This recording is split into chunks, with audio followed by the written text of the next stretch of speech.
होइन केपीको व्यक्तिगत इच्छाले त संसद विघटन होइन। निर्वाचन आयो भने खरदार नेता त यस्ता छ, निर्वाचन आयो कस्तो हुन्छ बाबु?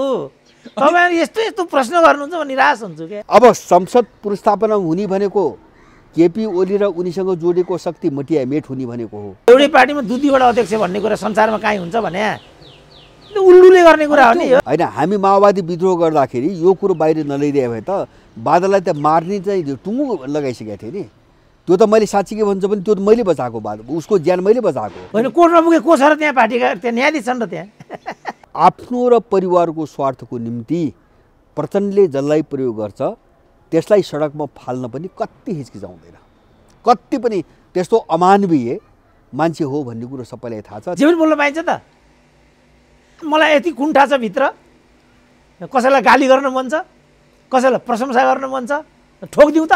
अमर लामा सिद्ध्यायो, जस्तै मदन भण्डारी मार्यो अमर लामा, त्यसैले मार्यो, तर मार्न प्रयोग गर्यो माओवादी। नेता त प्रचण्डहरू त्यता छन् भने तपाईँ आम नेताबाट तपाईँ के आशा गर्नुहुन्छ अहिले? वामदेवले व्यक्तिगत रूपमा प्रयास गरे पनि त्यो पार्टी फुट्न जुट्ने हुन्छ?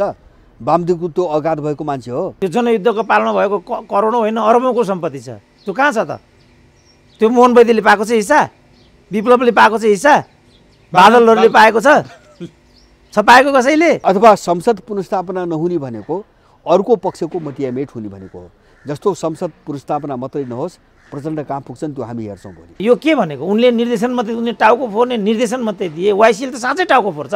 अब के गर्छन् त रमेशले त्यसो भने? दार्चुङको हत्याकाण्डपछि केपी ओलीलाई सिलगढी बोलाएर भएको घटना हो। त्यहाँ गोर्खा नामको एउटा नेपाली होटल छ, होटलमा बोलाएर सबै जानकारी दिएर आफ्नो ठाउँमा बस भनेर उनलाई पठाइएको छ। लेमेन हुने त यिनीहरू नेतै होइनन् नि भाइ, यिनीहरू जागिरी जस्ता हुन् के, खरदार जस्ता। संसद विघटन सदर भयो भने वामदेव जानी केपी ओलीतिरै हो। मैले लिड गर्नु, मैले नै गर्नुपर्ने जस्तो म देख्दैछु। म प्रधानमन्त्री हुन्छु कि त जो जे हुन्छ त यो देश, यस्तो गरिब देशमा त जो जे पनि हुन्छ त। उसले आफ्नाको फाइदाको निम्ति जस्तो सुकै अपराध पनि गरिदिन्छ। त्यस कारणले उसको पछि लाग्नु भनेको जीवनलाई अनिश्चित बनाउनु हो।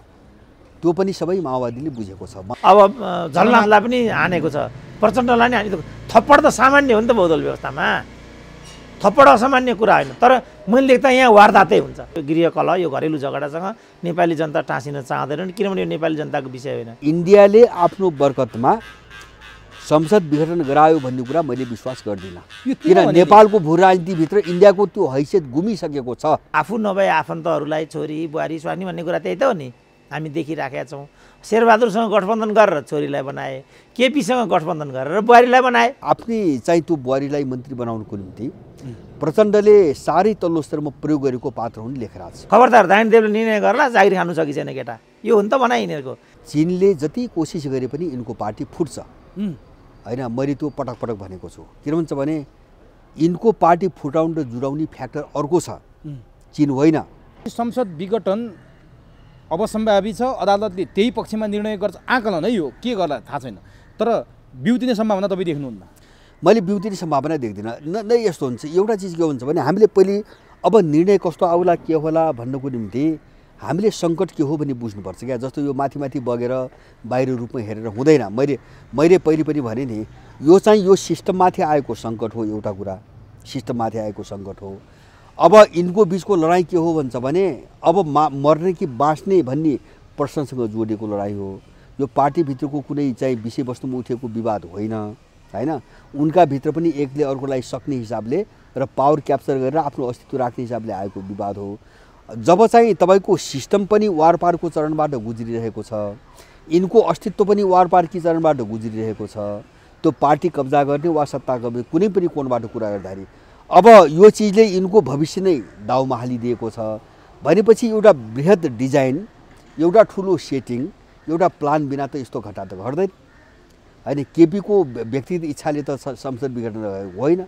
अथवा त्यो मात्रै होइन, जुन पक्षले संसद पुनर्स्थापना भनिरहेको छ उसले आफूले व्यक्तिगत कुरा मात्रै बोलिरहेको छैन, त्यसका पछाडि पनि ठुलो डिजाइन छ, ठुलो डिजाइन अन्तर्राष्ट्रिय रूपमै हो, ठुलो शक्ति छ। त्यस कारणले यो शक्तिहरूका बिचको टक्राउ हो यो। त्यस कारणले गर्दाखेरि अब संसद पुनर्स्थापना हुने भनेको केपी ओली र उनीसँग जोडेको शक्ति मटियामेट हुने भनेको हो होइन। त्यो रिस्क त केपी ओलीले पनि मोल्नु पर्यो। अथवा संसद पुनर्स्थापना नहुने भनेको अर्को पक्षको मटियामेट हुने भनेको हो।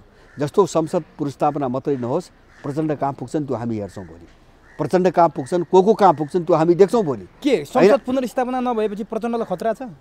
खतरा मात्र होइन उनलाई त यो घटना नभएको भए पनि उनी खतरामै थिए, खतरा बिचबाट गुज्रिरहनु। मैले तपाईँसँग पनि छु उनको दुःख अन्त्य हुन्छ, किन त्यो अपराध उनले गरेका थिए, जे गरेका थिए त्यो परिबन्धमा उनी पढ्दै गएका छन् होइन। त्यस कारण होला भोलि अख्तियार चाहिँ एउटा उनलाई दण्डित गर्ला, अर्को कुनै ज्यान केस लाग्ला, अर्को केही लाग्ला, अग्निशमनमाथि केही ज्यानकै केस छ होइन। अब किन भन्छ भने लडाइँले चाहिँ शत्रुतापूर्ण लडाइँ त यो सबै चिज त बिउताउँछ नि त। जस्तो केपीका विरुद्धमा पनि उनले गर्लान्, केही कुराहरू गर्लान्, सकेको कुराहरू गर्लान्, कुरो बाहिर ल्याउने प्रयास गर्लान्। अब मलाई लाग्छ चाहिँ यही लडाइँमा चर्किँदै गयो भने दार्जुलिङको कुरो उठ्नु पनि बेर छैन होइन। एमालेभित्र त्यो हत्याको मतियार को हो, योजनाकार को हो होइन, मिलिभगत को हो, दरबार हत्याकाण्डको कुरो उठ्ला। के अरे 10 वर्षको युद्धमा 17,000 मान्छे मारेका छन्, कसको कारणले मार्यो, सबै कुराहरू छुल्लो हुने अवस्था छ। हुन्छ नै। किन भन्छ भने किन हुन्छ यो भन्छ भने हिजो किन भएन र अब किन हुन्छ भन्छ भने हिजो चाहिँ तपाईँको यो वारपार कि जस्तो समग्र विश्वको परिस्थिति, नेपालभित्रको चाहिँ जति पनि पावर छन् ती पावरभित्रको तपाईँको के अरे चाहिँ तपाईँको द्वन्द्व टक्राउ अथवा यिनका बिचको जो टक्राउ, नेपालीहरूभित्रको ध्रुवीकरण, यो सबै वार कि पारको चरणमा गइसकेको थिएन। त्यस कारणले हिजोको द्वन्द्वमा धेरै कुराहरू चाहिँ तपाईँको पर्दाभित्रै रहे, धेरै मुद्दाहरू। अब वारपार जस्तो एउटा भन्छ भने एउटा मात्रै एउटा उदाहरण हेरौँ। हिजो वामदेव तपाईँको फुट्दाखेरि, यद्यपि यो अवस्था थिएन, हिजो वामदेव फुट्दाखेरि एमालेबाट यो योगेश भट्टराईको नेतृत्वमा अब केपी ओली र चाहिँ माधव नेपाललाई लगाएको आरोप, एमालेका 31 राष्ट्रघात भन्ने 31 अपराधहरू, राष्ट्रघाती अपराधहरू भनेर वामदेवलाई 1 नम्बर चाहिँ तपाईँको भ्रष्टाचारी घोषणा गरे होइन उनीहरूले। अर्को पक्षले खुल्ला मञ्चले अर्को पक्षले यिनले दार्जुलिङका हत्याकाण्डका मतियार भनेर चाहिँ त्यो उसमा ल्याए, केपी ओलीलाई लेखे, माधव नेपाललाई लेखे होइन। त्यो चरणमा त गएको हो नि त यिनको। भने अब स्थिति अहिले त त्योभन्दा विस्फोटक छ, त्योभन्दा खतरनाक स्थिति हो भनेपछि यो सबै चिज आउँछ, यो सबै चिज लडाइँ त्यहाँ जोडिएको छ क्या। त्यस कारणले गर्दाखेरि अहिले कसैले पनि यो लडाइँलाई बुझ्नुको निम्ति संविधान र कानुनका बकवास गरेर यो लडाइँलाई ओझेलमा पार्ने खेल हो यिनीहरूको होइन। जहाँबाट यो समस्या आइरहेछ, जसले खेलिरहेछ, जसले खेलाइरहेछ, त्यसलाई पर्दाभित्र लुकाउने अपराध गर्नेहरू जो छन् नि उनले विधान र चाहिँ संविधान र चाहिँ कानुनको कुरा आइरहेका छन्। समस्या त्यहाँ जोडिएको छैन। हामी यसमा प्रश्न अब नि जस्तै संसद पुनर्स्थापना र विघटन यी दुईटा कुरा अदालतले यदि विघटनलाई मान्यता दियो भने प्रचण्ड माधव नेपालको अवस्था कहाँ पुग्छ, के आकलन गर्नुभएको छ होइन। अब जस्तो विघटन, अब एउटा तर्क के आछ भन्छ भने एक थरीले विघटन गर्ने अधिकार छैन भन्छन्, अर्को थरीले छ भन्छन्। संविधानमा केही पनि छैन, जस्तो विघटन शब्द प्रयोग गरेर पाइन्छ पाइन्न केही पनि भनेका छैनन्। त यो तर्क के हुन्छ भने यो तर्क हो। अब जसको हातमा शक्ति छ यो तर्क त्यसकै पक्षमा जाने हो। गइहाल्यो होइन, विघटन गर्न पाइँदैन त भनेको छैन नि त। गइहाल्यो भने प्रचण्ड माधव नेपालको अवस्था के हुन्छ के त्यतिको होइन। अब यस्तो हुन्छ, मैले भने नि अब यो लडाइँ अस्तित्वसँग जोडिएको कुरा हो। सुन्नुहोस् है, अब एक त परिस्थितिले पनि एक थरीको अस्तित्व कोल्याप्सै गर्छ, अब एक थरीको अस्तित्व कोल्याप्सै गर्छ, त्यो काङ्ग्रेसभित्र पनि, राप्रपाभित्र पनि, यिनीहरूभित्र पनि। त्यही भएर मैले हेर्छु बाहिरका कतिपय चिजहरू जस्तो राप्रपा, मधेसवादी अथवा चाहिँ काङ्ग्रेसभित्र होइन एउटा स्पष्ट प्रखर स्वर आएको छैन संस्थागत रूपमा, सबै भयभीत छन्। र अर्को के कारणले प्रश्न आएको छ भन्छ भने सबैभित्र दुई थरी लबी छन् त्यहाँ होइन। जस्तो चाहिँ काङ्ग्रेसभित्र पनि विमिति आयो, आन्दोलन गर्ने कि नगर्ने भन्ने। शेरबहादुर देउवाले आन्दोलन जरुरी छैन भन्छ, जरुरी छैन। रामचन्द्र पौडेलले आन्दोलन अपरिहार्य छ भने कारण चाहिँ के हो? कारण त एउटा त भोलि उत्पन्न हुने सङ्कटले कस्तो जोखिम पैदा गर्छ त्यो कोणबाट बोलिरहेछन्, मान्छे तौलेर बोलिरहेछ। दोस्रो चिज चाहिँ स्वयं त्यो विघटनसँग जोडिएको उनको आफ्नो प्रवृत्ति र आफ्नो लबीको चाहिँ सम्बन्ध पनि छ होइन। होला काङ्ग्रेसभित्र एउटा पक्ष विघटन गर्दाखेरि चाहिँ फाइदा हुन्छ भन्ने होला होइन, ग्लोबल राजनीतिको कोणबाट हेर्दा। अर्को पक्ष चाहिँ जस्तो चाहिँ तपाईँको इन्डियन अथवा हिजो रको किता यो विघटन गर्दाखेरि चाहिँ के अरे चाहिँ राम्रो हुँदैन, सबै अस्ति अब संसद पुनर्स्थापना नगर्ने हो भने हामी फेरि फस्छौँ, हाम्रो हातबाट जान्छ भन्ने होला होइन। के अरे चाहिँ अर्को आफ्ना आफ्ना इन्ट्रेस्टहरू होलान्।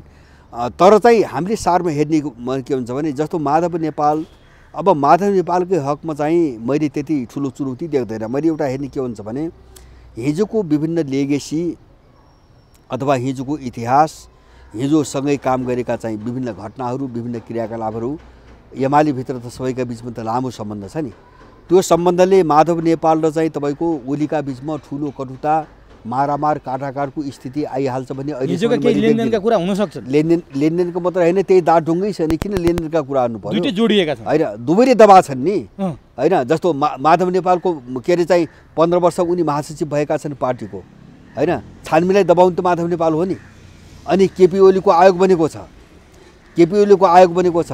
त्यो आयोगलाई चाहिँ तपाईँको चाहिँ बाहिर ल्याएर के अरे त्यो रिपोर्ट त बेपत्ता त पारे नि, लापत्ता पारे नि।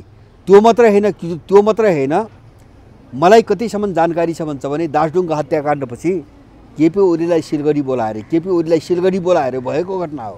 त्यहाँ गोर्खा नामको एउटा नेपाली होटल छ, होटलमा बोलाएर सबै जानकारी दिएर आफ्नो ठाउँमा बस भनेर उसलाई पठाइएको छ होइन। त्यसपछि तिनी सबै तुहेका छन् जति बेला माधव नेपाल महासचिव थिए होइन। अनि त्यसपछि उनको प्रतिवेदन पनि तुहियो, गायब भयो। मलाई लाग्छ त्यो रिपोर्ट छैन होला, अब नष्ट गरे होला। भोलि त त्यो भेटिन्छ। त योमा स्वार्थ मिल्छ माधव र केपीको होइन। अब त्यो केस अगाडि बढाउनु हुन्न भने त मिलेको हो नि। उनको भित्र मन मिल्यो कि मिलेन म जान्दिनँ कुरा होइन। तर त्यो घटनाको छानबिन अगाडि बढाउनु हुन्न भने त मिलेर न त्यो बनाएको रिपोर्ट चाहिँ गायब कारणले पनि माधव नेपाललाई हो। यो सबै नाभि जोडिएको हुनाले भोलि पार्ने जो समस्या हो नि यसबाट, यो सताजल्लो भयो भने यस्ता धेरै घटनाहरूसँग उनी जोडिएको हुनाले माधव नेपाल र केपी ओलीको चाहिँ सम्बन्ध होला, पार्टी फुटो कटुता होला, छुट्टै क्याम्प बन्ला, तर प्रचण्ड र चाहिँ एमालेको बिचमा, केपीका बिचमा जुन दुश्मनी अगाडि बढ्छ नि, त्यो स्तरको अगाडि बढ्ने सम्भावना कस्तो बढ्छ प्रचण्ड र केपीको? होइन, केपी होइन, माओवादी मटियामिट हुन्छ, मैले बुझेको थिएँ। प्रचण्ड नै समाप्त हुन्छ होइन, समाप्त हुन सक्ने सम्भावना छ। त्यो पनि एउटा रूप हो। समाप्त हुने धेरै तरिका हुन्छन् रूपहरू होइन। जस्तो एउटा विसर्जन त भइ नै सके। अब प्रचण्डसँग त के छ र, त्यो माओवादी भने त केही पनि भएन। मलाई अहिलेको घटनामा आउँदाखेरि 1 दर्जन टुक्रा भइसके। 1 दर्जन टुक्रा भए, त्यो पनि अहिले बादलले पनि साथ नदिएपछि म माओवादी हुँ भनी त्यो वैधानिक लेजिटिमेसी भन्छ नि, त्यो पनि प्रचण्डसँग अब रहेन। उनीसँग वरिपरिका 2-4 जना व्यक्ति रहे। अन्त माओवादी टोटल्ली विसर्जन भयो होइन। एउटा माओवादी चाहिँ को रूपमा, माओवादी नेताको रूपमा, संगठनको रूपमा प्रचण्डको अस्तित्व विसर्जन भयो। अब त्यो माधव नेपालसँग मिलेर उनी कति दिन चाहिँ एउटा पार्टी नेताको रूपमा चलखेल गर्न सक्ने हुनु, कुरा त्यति मात्रै हो। तर सडकमा आन्दोलन उठाछन् नि प्रचण्ड माधव नेपाल समूहले। संसद पुनर्स्थापना हुन्छ, कानुनी रूपमा पनि हुन्छ, वैधानिक रूपमा पनि पार्टी हाम्रै हुन्छ, किनभने हामीसँग 2/3 सदस्य छन्, केन्द्रीय सदस्य, सांसद पनि हामीसँग धेरै छन्। त्यसकारण अबको प्रधानमन्त्री प्रचण्ड भनेर योगेश भट्टराईले त सडकबाटै प्रस्ताव गरे। अबको बालुवाटारमा गएर बस्ने, प्रधानमन्त्री भएर बस्ने प्रचण्ड हो भनिरहन्छन्। अर्कोतिर तपाईँले प्रचण्डको राजनीतिक चाहिँ नि यहाँसम्मको दुर्घटनाको कुरा गर्नुहुन्छ, उनीहरू किन त्यसरी अगाडि सारिरहेका छन् प्रचण्ड? होइन, अब जस्तो उनीले त भन्ने भए, जस्तो उनी अब त्यो गुटभित्रका एउटा चाहिँ तपाईँको नेता भए, अब उनीहरू फ्याँकेका छन्, अहिले सडकमा फ्याँकेका छन्। उनले भन्ने कुरा एउटा कुरा भयो। अब उनले प्रधानमन्त्रीलाई प्रस्तावको रूपमा जो अगाडि सारेका छन् नि, त्यसका पछाडिको पनि कारण छ। त्यसका जस्तो प्रचण्ड मलाई लाग्छ उनको त्यो अवस्था आयो भने पनि अब माधव नेपाललाई जुन चाहिँ तपाईँको महत्त्व देलान्, त्यो योगेश भट्टराईले प्रचण्डलाई दिँदैनन्। तर अहिले माधव नेपाललाई अगाडि सार्दाखेरि त्यो एमालेभित्र नै झगडा फोकस देखिन्छ। मैले उनको त्यो बोलीमै षड्यन्त्र देखिरहेको छु। त्यो एमाले पङ्क्तिका बिचको चाहिँ फुट भए पनि तनाव र दूरी त्यति नबढाउने होइन। अब नबढाउने, त्यो बढ्छ भने पनि केपी र प्रचण्डकै बिचको बढोस् भन्ने त्यो कुटिल भाषा हो त्यो। किन भन्छ भने उनलाई प्रधानमन्त्रीको के उम्मेदवारको रूपमा साथ देखिएपछि एउटा त यो लडाइँमा चाहिँ प्रचण्डलाई प्रयोग गर्न सकियो, दोस्रो चाहिँ लडाइँ प्रचण्ड र केपी ओलीसँग जोडियो होइन। सम्भावित प्रधानमन्त्री प्रचण्डलाई बनाएपछि त लडाइँ त दुईटा बिचमा जोडियो र जति दुश्मनी हुन्छ दुईटा बिचमा हुन्छ। यो हरेक मानसिकताबाट आएको छ। र यहाँ केसम्म छ त भन्छ भने जस्तो वामदेवको बेग्लै कुरा आइरहेछ। उनको भूमिका के हो? हजुर, वामदेवको भूमिका चाहिँ के हो? होइन, वामदेवको के होइन, वामदेवको उनी चाहिँ म पार्टी अझै मिलाउने तयारीमा छु, म त्यो तयारीमा लागेको छु, म त्यो पहल गर्दैछु, पार्टी एक बनाउँछु, तपाईँहरू दुवैतिर अझै बिग्रिने अवस्था नल्याउनु, जहाँ जे गर्नुभयो त्यतिमै सीमित हुनुहोस्, म पार्टी मिलाउँछु भनेछ नि त प्रचण्डले। होइन, यस्तो वामदेवको आफ्नो हात बलियो पार्टी हो। वामदेवसँग अरू केही पनि छैन राजनीति होइन। जस्तो अहिले कतैतिरबाट जाँदाखेरि चाहिँ जस्तो हैसियत भएन, जस्तो हिजो देखाएको थियो एउटा झट्का त खायो नि त। माले फोडे, नौटङ्की गरे, सारा गद्दार भने, देशद्रोही भने, अब दार्जुलिङका काण्डका मतियार भने सारा गरे आखिर केही निस्केपछि सबै त्यसमा मिसाइदिए, फेरि बिना शर्त मिसाइदिए। अब वामदेवको के हो भन्छ भने त्यो हिजो पनि त्यो देखिएको हो, जस्तो हिजो नफुट्दै पनि उनको भूमिका त देखिया हो नि त होइन, कहिले यता कहिले उता। केपीले चाहिँ आश्वासन दिएपछि यता, अब उनले आश्वासन दिए उता, त्यो त उनले गर्दै आएका हुन्। अहिले पनि उनको भूमिका त्यही हो। तर उनको कुरोले के देखाउँछ त भन्छ भने, उनको कुरोले पनि के देखाइरहेछ त भन्छ भने, फुटिहाल्यो भने पनि जस्तो दुवै पक्ष मिलेर चाहिँ सरकार बनाउनुपर्छ भन्ने जो भनिरहेछन् नि, अब उनी चाहिँ आफूलाई एउटा संयोजकको रूपमा अगाडि बढाएर त्यो वातावरण भयो भने त वामदेव त एउटा मिलाउने मान्छे भने त वातावरण भयो नि, त्यहाँबाट आफ्नो हात बलियो बनाउने भन्ने होला। उनको कुरोमा मैले त्यति महत्त्व चाहिँ देख्दिनँ। यो सिङ्गो जो राजनीतिक लडाइँ छ नि, परिदृश्य छ नि, यसमा धेरै ठुलो अर्थ के हेरेर बसेका छन् त म उपयुक्त समयमा मात्रै निर्णय गर्छु होइन, जतातिर अनुकूल हुन्छ त्यही गर्ने हो वामदेवले भोलि। के पदको बार्गेनिङ हो एकदम होइन, त्यो त नाङ्गो रूपमा आएको मान्छे हो बाबा। उनी चाहिँ सांसद उठ्नको निम्ति चाहिँ हारिसकेका मान्छे, सांसद उनी उठ्नको निम्ति जो चाहिँ साह्रै तल्लो स्तरमा आफ्नो चरित्र देखाए नि, त्यो त चाहिँ सांसद हुनुको निम्ति मात्रै होइन नि त। उनले ताकेको त प्रधानमन्त्री हो होइन, अथवा त्योभन्दा चाहिँ तलको केही होला। तर महत्त्वपूर्ण चिज हो, त्यसको निम्ति अब कहिले चाहिँ एउटा चाहिँ मान्छेलाई राजीनामा गराएको छ, ठाउँ खाली गराएको छ, कहिले डोल्पा गएको छ, कहिले चाहिँ के अरे चाहिँ प्युठान गएको छ, कहिले चाहिँ काठमाडौँ गएको छ। अब केही पनि नभएपछि राष्ट्रिय सभामा मनोनित भएको छ। त्यो सबै खेल त वामदेवले गरे हो नि, त्यो त सत्तामै जानुको निम्ति हो। मामले सांसद मात्रै भएर चाहिँ वामदेवले गर्ने के, त्यसको निम्ति मात्रै त होइन। वामदेवको आकाङ्क्षा अहिले पनि त्यही हो। त्यस कारणले वामदेवले त्यही निर्णय गर्छन्। जस्तो वामदेवले मलाई लाग्छ, जस्तो यो चाहिँ अहिले अदालतमा गएको छ नि केस, यसको छिनोफानो नलागिकन वामदेवले अहिले निर्णय गर्दैनन्। त्यस कारणले छिनोफानो लाग्यो, संसद विघटन सदर भयो भने वामदेव जाने केपी ओलीतिरै हो। केपी ओली होइन, त्यो सत्ता नै हात नहुने ठाउँमा किन जान्छ वामदेव होइन, वामदेव सत्ता जान्छ त्यही जान्छ। भनेपछि वामदेवको अहिलेको रिजर्भेसन जुन देखिया छ, यो पार्टी एक बनाउन, प्रचण्ड केपी ओलीलाई एक ठाउँमा ल्याउन होइन, आफ्नो पल्लाभारी कहाँ हुन्छ, आफ्नो स्वार्थ कहाँ पुरा हुन्छ, त्यति मात्रै। वेट एन्ड सी, परिस्थिति कसरी विकास हुन्छ उनले हेरे मात्रै हो। अब त्यो मैले हेरेँ, परिस्थिति हेरिरहेको छु त भन्नु त भएन नि। त्यसको निम्ति उनले सार्ने कुरा म मिलाउन लागिरहेको छु भन्ने हो। मिलाउन लागिरहेको छु भने वामदेव अहिलेसम्म मिलाउनु प्रयास गरेका होइन र? खै त फुट्नुभन्दा अगाडि किन मिलाएन? अहिले त्यत्रो प्रयास वर्षौँदेखि गरे, अनि उनले प्रयास गर्दा चाहिँ फुटिसकेको पार्टी उनले चाहिँ प्रयास गरेर मिल्छ फेरि? त्यो पनि वामदेवको आफ्नो प्रयासमा, एकल प्रयासमा। एकछिन मानौँ कि त राष्ट्रिय परिस्थिति उल्टियो, फेरि उनीहरू जुट्ने परिस्थिति आयो भने त्यो जुट्ला। अब जसरी हिजो जुटायो नि, त्यस्तै कुनै परिस्थिति आउला। त्यो तत्काल देख्नु होइन, त्यो छैन अहिले सम्भावना। त्यो आउला, त्यो कोणबाट छलफल गएको एउटा कुरा हुन्थ्यो। वामदेवले व्यक्तिगत रूपमा प्रयास गरे पनि त्यो पार्टी फुट्न जुट्ने हुन्छ? वामदेवको त्यो अगाध भएको मान्छे हो भनेपछि उनको वेट एन्ड सी हो।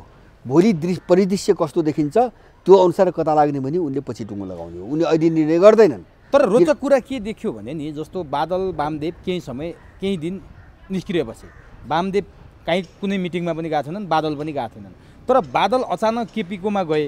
बादलका मान्छे जति प्रचण्डसँग छन्, जो बादलको लिगेसी बोकेका बादलका मान्छे भनिन्थ्यो नि, बादलका मान्छे जति प्रचण्ड नेपालतिर हुने, बादल चाहिँ केपीतिर आउनुको तात्पर्य रहस्य चाहिँ अर्थपूर्ण कुरा छ भनेर भनिन्छ। त्यो के हो? त्यो होइन, यस्तो हो। एउटा चिज के हो भन्छ भने, पहिलो कुरो त हामीले बुझ्ने के हो भन्छ भने, यिनी मान्छेहरूका बिचमा यता र उताको जो हामी सुन्छौँ नि, सामान्यतः हामीले बुझ्ने के हो भन्छ भने, यिनको विचार छैन, राजनीति छैन। जस्तो माओवादी पनि त्यत्रा कुरा गरेर आखिर भयो त एमाले, भएको त एमाले होइन। भनेपछि जब राजनीति केही छैन भने त्यहाँ सबैले के बुझाएको छ भन्छ भने, यो सबै खानपिनको राजनीति हो होइन। अब खानपिन जहाँ जोगिन्छ त्यही लाग्नु पर्यो, निर्णय त त्यहाँबाट। बादलको पनि त्यही हो होइन, बादलको पनि त्यही हो। तर त्यहाँ एउटा केस फरक छ। मैले बादललाई यहाँ त्यही भएर जोड्न खोजिरहेको थिएँ। बाँकी सबैको जस्तो प्रचण्ड र चाहिँ माधवसँग लाग्दाखेरि चाहिँ खान पाइन्छ कि केपीसँग निर्णय गर्ने त्यहाँबाट हो? किन विचार केही पनि छैन, राजनीति केही पनि छैन। त्यो सबैले बुझेको छ। त्यस कारणले उनको चाहिँ त्यो कोणबाट हुन्छ। जस्तो व्यक्तिगत निकटता होला नि त, हिजोदेखि त त्यो थाहा छ नि होइन। म कोसँग नजिक छु, यता लाग्यो भने मलाई त्यसले नजिक देख्छ कि देख्दैन, अथवा यसँग लाग्यो भने मलाई केही दिन्छ कि दिन्न, उनको हिसाब किताब त्यहाँ गर्छ। सबै लुटेरा हुन्। अब बादलको हकमा एउटा के हो भन्छ भने, जस्तो बादलको हकमा मात्रै होइन, अरू एक दुईजनाको हकमा त्यस्तो भएको छ। अब त्यो के भन्छ भने, प्रचण्ड विश्वासिलो मान्छे होइन होइन। उसले आफ्नाको फाइदाको निम्ति जस्तो सुकै अपराध पनि गरिदिन्छ। त्यस कारणले उसको पछि लाग्नु भनेको जीवनलाई अनिश्चित बनाउनु हो। त्यो पनि सबै माओवादीले बुझेको छ, माओवादी पङ्क्तिले बुझेको छ। जस्तो म एउटा तपाईँलाई घटना सुनाउँ, बाबुराम र लेखराजको म एउटा घटना सुनाउँछु। अब बादलसँग मिलेर उनलाई हात लिएर त्यो चाहिँ तपाईँको 52 साल 53-54 सालभन्दा अगाडि प्रचण्डले पार्टीभित्र कलाई निकाल्ने, कलाई शिकार बनाउने, कल्लाई फाल्ने र आफ्नो ठाउँ बनाउने गर्नुसम्मका अपराधहरू बादललाई हात लिएर गरेका छन् उनले जीवनभरि। र मोहन वैद्यको समर्थन लिने, बादललाई त्यो ग्याङको नायिका बनाउने, आफ्नो ग्याङको चाहिँ एउटा चाहिँ अब सहनायक जस्तो बनाउने र प्रचण्ड र बादल मिलेर अत्यन्तै राम्रा मान्छेहरूलाई नराम्रोसँग शिकार बनाएका छन् पार्टी राजनीतिमा। तर अब जनयुद्ध सुरु भएपछि लिन पाएको आरोपसम्म लाए। मैले भन्दैछु जनयुद्ध सुरु भइसकेपछि अब बादलबाट पार्टी पङ्क्ति अत्यन्तै प्रभावित थियो। त्यो पनि रोल्पाबाट सिज अभियान सुरु भएपछि होइन उनको नेतृत्व भएको। अनि बादल महासचिव हुनु भन्ने कुरो उठ्न सुरु भयो पार्टीभित्र।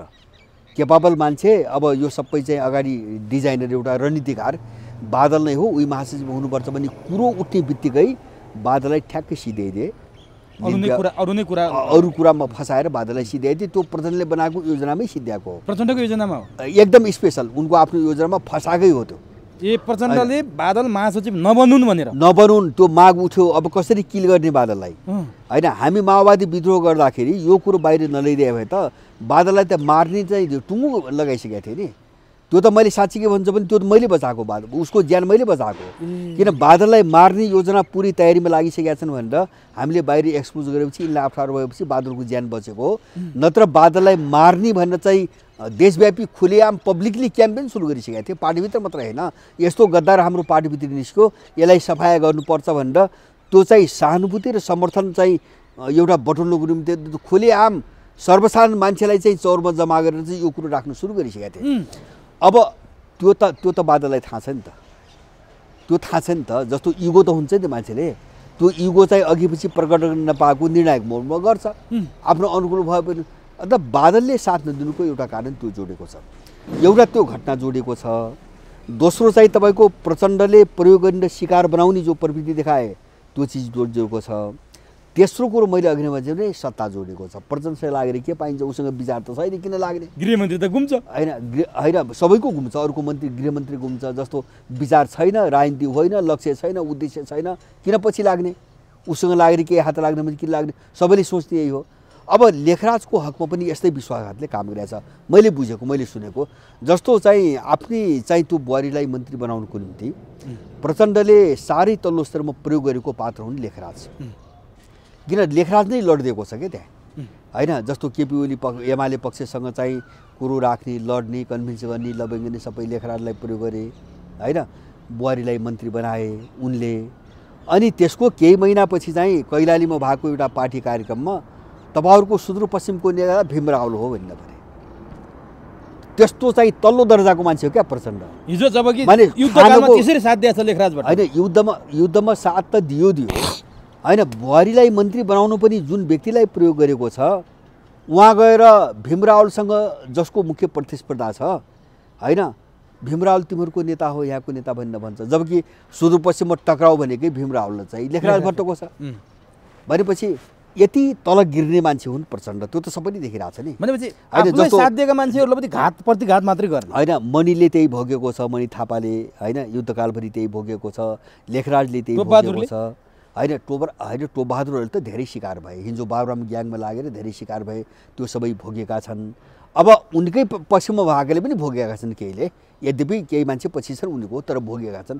सबैले के भोगेका छन् भने आफ्नो र परिवारको स्वार्थको निम्ति प्रचण्डले जसलाई प्रयोग गर्छ त्यसलाई सडकमा फाल्न पनि कति हिचकिचाउँदैन, कति पनि त्यस्तो अमानवीय मान्छे हो भन्ने कुरो सबैलाई थाहा छ। त्यो कारणले माओवादी धेरै पङ्क्तिले उनलाई साथ नदिएको। भनेपछि प्रचण्डसँग सुरक्षित छैनौँ हामी अब भन्ने उनीहरूले हो। हाम्रो जीवन सुरक्षित छैन। एक त उही खाने राजनीतिमा आयो, झर्दै खाने राजनीतिमा आयो, लुट्ने राजनीतिमा आयो। अब यो पनि सुरक्षित हुँदैन, किन उसले पनि काहीँ प्रयोग गर्छ र फेरि लगेर सडकमा फ्याँक्ने। अनि सबै आफ्ना सहयोद्धाहरू, सबै सिपाहीहरूलाई त्यसरी प्रचण्डले गुमाउँदै जाँदा प्रचण्ड चाहिँ कति सुरक्षित छन्? होइन, उनीको त अन्त्य भइसक्यो। मैले भने नि जस्तो उनी के भन्छ भने अब हुँदा चाहिँ एमालेको केपी ओलीको कार्यकर्ता बन्न आइपुगे। अब अहिले आएर चाहिँ त्यहाँबाट पनि फुले माधव नेपालसँग छन्। अब त्यो पनि उनको निगाहमा उनले कति दिन प्रचण्डलाई नेता मानेर त्यहाँ ठाउँ दिने हुन् त्यसमा निर्भर छ, त्यसमा नै निर्भर छ। अब त्यस कारणले प्रचण्डको चाहिँ तपाईँको लगभग राजनीतिक जिन्दगी एउटा सङ्गठनको जिन्दगीको अन्त्य भइसकेको छ। मात्रै के हो भन्छ भने अब त्यो चाहिँ जस्तो अरू जस्तो एउटा नैतिक रूपमा वा भौतिक रूपमा होइन, अब यसको समापन कुन रूपमा कहिले हुन्छ भन्ने कुरा मात्रै है मैले भन्नु खोजेँ। अब उनी कुन दिन मारिन्छन् होइन, किन त्यो मारिने भने चाहिँ केपीले मार्ने भने होइन, उनलाई मार्नको निम्ति उनले चाहिँ प्रयोग गरेर मान्छेहरूको ठुलै सङ्ख्या काफी छ नि, जसको जीवन उनले बर्बाद बनाएर चाहिँ नर्क बनाइदिए होइन। कयौँ मान्छेहरू चाहिँ सडकमा छन्, सारा शरीरभरि गोली बोकेर, टाउकामा चाहिँ तपाईँको छर्रा बोकेर होइन, न तिनको उपचार भयो, न तिनको घर चाहिँ तपाईँको बन्यो, न खान पाए, न लाउन पाए। हजारौँको सङ्ख्या छ नि बाबा होइन। उनको हातमा छैन, त्यो बाहिर गइसकेको छ होइन। बदला कसैले पनि लिन सक्छ। उनी चाहिँ त्यही क्यान्टोनमेन्टको केसमा अख्तियारबाट उनी दण्डित पनि हुन सक्छन्। त्यही कुरा जस्तो नि संसद पुनर्स्थापित भएन र संसद विघटनमा अदालतले निर्णय गर्यो भने केपी ओलीले एकदमै प्रचण्ड र माधव नेपालका लागि अप्रिय कदम चाल्दैछन्। प्रचण्डको लागि क्यान्टोनमेन्टको फाइल खोलेर जेलमा हाल्ने र माधव नेपाललाई बालुवाटारको फाइल खोलेर जेलमा हाल्ने तयारी गर्दैछन् भन्ने कुरा आइरहेको छ। होइन, त्यो एउटा पाटो हो, त्यही नै हुन्छ म भन्न सक्दिनँ। जस्तो प्रचण्डलाई चाहिँ समाप्त पार्नुको निम्ति अख्तियारको केसै उठाउनु पर्दैन। मैले भने नि एउटा मैले सम्भावना भने नि उनले जसलाई धोका दिए त्यही भित्रबाट मान्छे निस्किन सक्छ। जस्तो झापड 2 पटक हानिसक्यो नि उनमाथि, उनको गालामा त चाहिँ झापड त 2 पटक परिसक्यो होइन। एकचोटि जुत्ता एकचोटि त मारै खाए भनेपछि त्यस्तो पङ्क्ति त्यहाँ धेरै छ, कसैले पनि प्रयोग गर्न सक्छ। एक त्यो पङ्क्तिलाई कसैले पनि प्रयोग गर्न सक्छ। दोस्रो उदाहरण हामीले अमर लामा हेरौँ होइन। मदन भण्डारी मार्नुको निम्ति त्यसै प्रयोग भएको मान्छेले जसले प्रयोग गर्यो त्यसैले मराइदियो, किनभने चाहिँ कुरा खुल्छ भनेर। अब प्रचण्ड पनि त्यसै गरी प्रयोग भएको पात्र हो नेपाल विरुद्ध युद्धका नाममा भनेपछि अब जसले प्रयोग गरे उसका विषयमा त प्रचण्डलाई त धेरै जानकारी छ होइन। अब यसको काम पनि भएन, उसबाट काम पनि नहुने भयो। अब मैले भने नि सुरुमा हामीले भन्यौँ नि परिस्थिति धेरै उल्ट्यो। जस्तो नेपालभित्र अन्तर्राष्ट्रिय शक्ति सन्तुलन उल्ट्यो, देशभित्रको शक्ति समीकरण उल्ट्यो भनेपछि भोलि चाहिँ त्यस्तै पर्यो, हाम्रो पकड सबै गुम्यो, अर्को कुनै अन्तर्राष्ट्रिय शक्तिको पकड बढ्यो भने प्रचण्डले सबै कुराहरू हिजोका खोलिदिन सक्छ होइन। यसले यहाँ प्रयोग गरेको थियो, यसले यस्तो गरेको थियो, त्यसैले सिद्ध्याइदिन सक्छ। जसरी अमर लामा सिद्ध्यायो होइन, अमर लामा सिद्ध्यायो। जस्तै मदन भण्डारी मार्यो अमर लामा, त्यसैले मार्यो तर मार्न प्रयोग गर्यो माओवादी ढाकछोप गर्नुको निम्ति, माओवादीले मार्यो भनिदियो होइन, त्यो पनि हुनसक्छ होइन। तेस्रो कुरा चाहिँ तपाईँको अख्तियारकै केस हुनसक्छ, जो मुद्दा छ त्यही पनि हुनसक्छ। माने बाटा धेरै छन्, किन उनीहरूले अपराध गरेका छन् त बाटा धेरै छन्, तर प्रचण्डको अन्त्य हुन्छ, यही ढङ्गले अन्त्य हुन्छ। मैले भन्न खोजेको तर कतिपयले त संसद पुनर्स्थापित हुन्छ प्रचण्ड प्रधानमन्त्री हुन्छन् भनेर पनि व्याख्या के प्रचण्ड प्रधानमन्त्री हुने सम्भावना देख्नु न तपाईँ? होइन, यस्तो हो। मैले अब सम्भावना सदाको निम्ति बन्द भयो मैले भन्न सक्दिनँ। मैले अघि नै तपाईँले भने नि जस्तो संसद पुनर्स्थापना हुने कुरा अथवा प्रचण्ड प्रधानमन्त्री हुने कुरा हुन त के बाबुराम नै हुनसक्छ नि, एक सिटै भए पनि बाबुराम नै हुनसक्छ नि। किन यो तरल राजनीति, यो दलाल राजनीति, यो जनताको प्रतिनिधित्व नगर्ने जो निर्वाचित निकाय छन्, अब त्यहाँबाट निर्णय नहुने ठाउँमा त जे पनि हुनसक्छ। त्यस कारणले अब त्यस्तो कल्पना के हो भन्छ भने के जस्तो संसद पुनर्स्थापना हुने, प्रचण्ड प्रधानमन्त्री बन्ने भन्ने कुरा त कस्तो कुरा हो भन्छ भने आजका दिनसम्म नेपालभित्रको भू राजनीतिमा जुन चाहिँ अन्तर्राष्ट्रिय शक्ति सन्तुलन छ अथवा राष्ट्रिय शक्ति सन्तुलन छ वा जनमतभित्रको समीकरण छ, अहिले यो नाटकीय ढङ्गले उल्टियो। जस्तो 2-4 दिनभित्र उल्टियो होइन। एकदम चाहिँ कुनै चाहिँ एउटा चाहिँ के अरे चाहिँ गम्भीर घटनाको कारणले देश अर्को मोडतिर गयो भने भन्न सकिन। जस्तो अहिलेसम्म कल्पना गर्न नसक्ने कुनै परिघटना चाहिँ देश अकल्पनीय कुनै घटना होला, भोलि कसैको हत्या होला, ल मान्नुहोस् एकछिन कुनै हत्या होला एउटा केस। जस्तो चाहिँ अर्को सम्भावना के हो भन्छ भने जस्तो अमेरिकाले 2 पटक बोल्यो नि नेपालमा आइएसआईको खतरा, आक्रमणको खतरा छ भन्यो, किन ऊ तयार पारेर बसिया छ होइन। जस्तो आफ्नो काम नहुने भयो भने उसले चाहिँ दर्जनौँ मान्छे मारिदेला, आफूले तयार पारेको अपराधीबाट प्रयोग गरेर दर्जनौँ मान्छे मारिदेला होइन। त्यसै ठुलो रक्तपात होला होइन, देश अर्को दिशातिर मोडेला। अथवा चाहिँ सत्तामा राजनीतिमा रहेका ठुल्ठुला बनाउँदा यिनी मान्छेहरू कोही मारिएलान्, त्यसले अर्को मोड लिला। ती कुराहरूमा मैले भन्न सक्दिनँ होइन। होइन भने अहिले हामीले जे देखिरहेछौँ नि यो सिनारियोमा यो सिनारियोमा अब सम्भव छैन। न संसद पुनर्स्थापना हुन सम्भव छ, न प्रचण्ड प्रधानमन्त्री हुन सम्भव छ। अब एउटा रोचक कुरा अथवा एउटा भइरहेको कुरा, तपाईँ त्यो विषयमा जानकार पनि हुनुहुन्छ। जसरी संसद विघटन भयो, यो संसद विघटनलाई राष्ट्रिय रूपमा मात्रै होइन अन्तर्राष्ट्रिय रूपमा पनि हेरिएको छ। कतिपयले के भने यो केपी ओलीलाई भारतको प्रेसर हो, भारतको रले लगायो, केपी ओली चीनका विरोधी हुन्, भारतबाट प्रयोग भएको छन्। यो कसरी पनि जोडे भने जब सुरुमा भारतका गुप्तचर प्रमुख सामन्त गोयल आए, त्यसपछि भारतीय सेना प्रमुख नरवाणे आए, त्यसपछि विदेश सचिव आए, त्यसपछि केही दिन अगाडि मात्रै बिजेपीका विजय चौथाइवाल आए। यी आइसकेपछि यही कारण केपी ओली भारतको प्रभावमा परे र केपी ओलीले भारतको प्रभावमा परेर संसद विघटन गरे। केपी ओलीलाई भारतले साथ दियो। प्रचण्ड माधव नेपाल चाहिँ चीनको साथमा छन्, किनभने चिनिया राजदूत हाउ यान्छीले प्रचण्ड भेटिन्, माधव नेपाल भेटिन्, योगेश भट्टराई भेटिन्, कृष्ण महरा भेटिन्। यो ग्रुपका मान्छे मात्रै भेटिरहेछन् जहाँ केपी ओलीसँग भेटघाटै छैन। त्यसकारण यो लडाइँ चीन र भारत बिचको हो। केपी ओलीलाई भारतको समर्थन छ, प्रचण्ड माधव नेपाललाई चीनको समर्थन छ। त्यही भएर चीनका नेताहरू, कम्युनिस्ट पार्टीका नेताहरू आज नेपाल आउँदैछन्, जो कम्युनिस्ट पार्टीलाई अब एक बनाउँदैछन् भनेर आइरहेछ। यो के हो? यो वास्तविकता भन्नुहोस्। अब सुन्नुहोस् है, यस्तो छ जस्तो आफूलाई लागेका अथवा आफूले बुझेका कतिपय चिजहरू अब चाहिँ अहिलेकै परिस्थितिमा भन्न पनि असजिलो हुन्छ होइन। किन भन्छ भने अब त्यो मान्छेले बुझ्ने परिवेश बनिसकेको हुँदैन होइन। जस्तो आम मान्छेहरूले नबुझ्दासम्म त त्यो भएको चिज भनिदिनु भयो भने पनि त्यसको उल्टो अर्थ लाग्छ होइन। जस्तो म आफैले भोगेको छु। त्यो मैले के भोगेको छु हुन्छ भने 64 सालमै एकता केन्द्र अब यो नारायण काजी अमिकहरूसँग हुँदाखेरि केन्द्रीय समितिमा मैले 12 बुँदे समझदारी यो देशको विरुद्धमा गरिएको समझदारी हो, यो राष्ट्रहित विरुद्ध छ र यसको पक्षमा चाहिँ उभिन सकिन्न भनेर मैले पार्टीमा होइन भिन्नमत प्रस्तुत गरेको थिएँ। 25 पानाको मेरो आफ्नो मत चाहिँ दर्ता गरेको थिएँ त्यहाँ। मैले पछि सानो बुकलेटको रूपमा पनि त्यो निकालेँ। तर त्यो बेला चाहिँ कस्तो भयो भन्छ भने अप्ठ्यारो स्थिति, कसैले पनि पचेन। यो शान्ति सम्झौताको विरोधी हो भन्ने तरिकाले त होइन। विरोधी मात्र होइन, हाम्रो पार्टीभित्र दरबार पस्यो भने होइन, हाम्रो पार्टीभित्र राजाको मान्छे पस्यो भने अथवा चाहिँ हामीभित्र पनि प्रतिगामी तत्त्व पस्यो भने दुनियाँभरि लेबल लगाए। कोही पनि मेरो पक्षमा बोलिदिने मान्छे भएन, म एक्लै लडेँ होइन। किन परिवेश प्रतिकूल थियो होइन, मनोविज्ञान प्रतिकूल थियो। तर अब अहिले आएर चाहिँ सायद म पहिलोपटक होला म बोलेको, त्यो समझदारी गर्ने दलहरूभित्रबाट म बोलेको पहिलो व्यक्ति हो, एकमात्र व्यक्ति हो। तर अहिले आएर नेपालको 3 करोड मान्छेले त्यो हो भन्छ, त्यही हो भन्छ, त्यो देशका विरुद्धमा भएको समझदारी हो भन्छ। त अब हिजो त त्यसले सकारात्मक अर्थ दिएन नि। त्यस्तो समस्या हुन्छ कहिलेकाहीँ है। त्यसकारणले तपाईँले भने जस्तो अन्तर्राष्ट्रिय रूपमा कुन शक्तिको हात छ, अब त्यो विषयमा त्यति विस्तृत रूपमा म अहिले जान चाहन्न। तर मैले तपाईँले उठाएको एउटा कुरो मलाई विश्वास कति पनि किन छैन भन्छ भने इन्डियाले आफ्नो बरकतमा संसद विघटन गरायो भन्ने कुरा मैले विश्वास गर्दिनँ। किन नेपालको भू राजनीतिभित्र इन्डियाको त्यो हैसियत गुमिसकेको छ। यो किन मैले भने जस्तो मैले श्रृङ्खलाबद्ध रूपमा भने, जब गोयलदेखिको अन्तिममा बिजेपीका प्रमुख विजय चौथाइवालसम्मको भ्रमण हेर्दा ती विजय चौथाइवालले चाहिँ नि केपी ओली लाइनका मान्छे मात्रै भेटे, प्रचण्ड माधव नेपालको मान्छे भेटेनन्।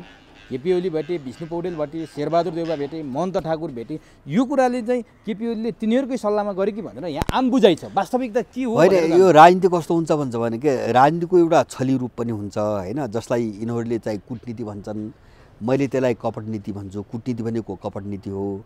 किन मान्छेलाई झुट्टा कुरा गरेर फस्लाङ फुसुङ पारेर झुक्याएर फसाएर प्रलोभनमा पारिने र सफलता प्राप्त गर्ने कामलाई कूटनीति भन्छ। यिनको व्याख्या पनि त्यही छ, त्यो कपट नै हो होइन, त्यो राजनीतिक चाहिँ व्यवहार होइन त्यो।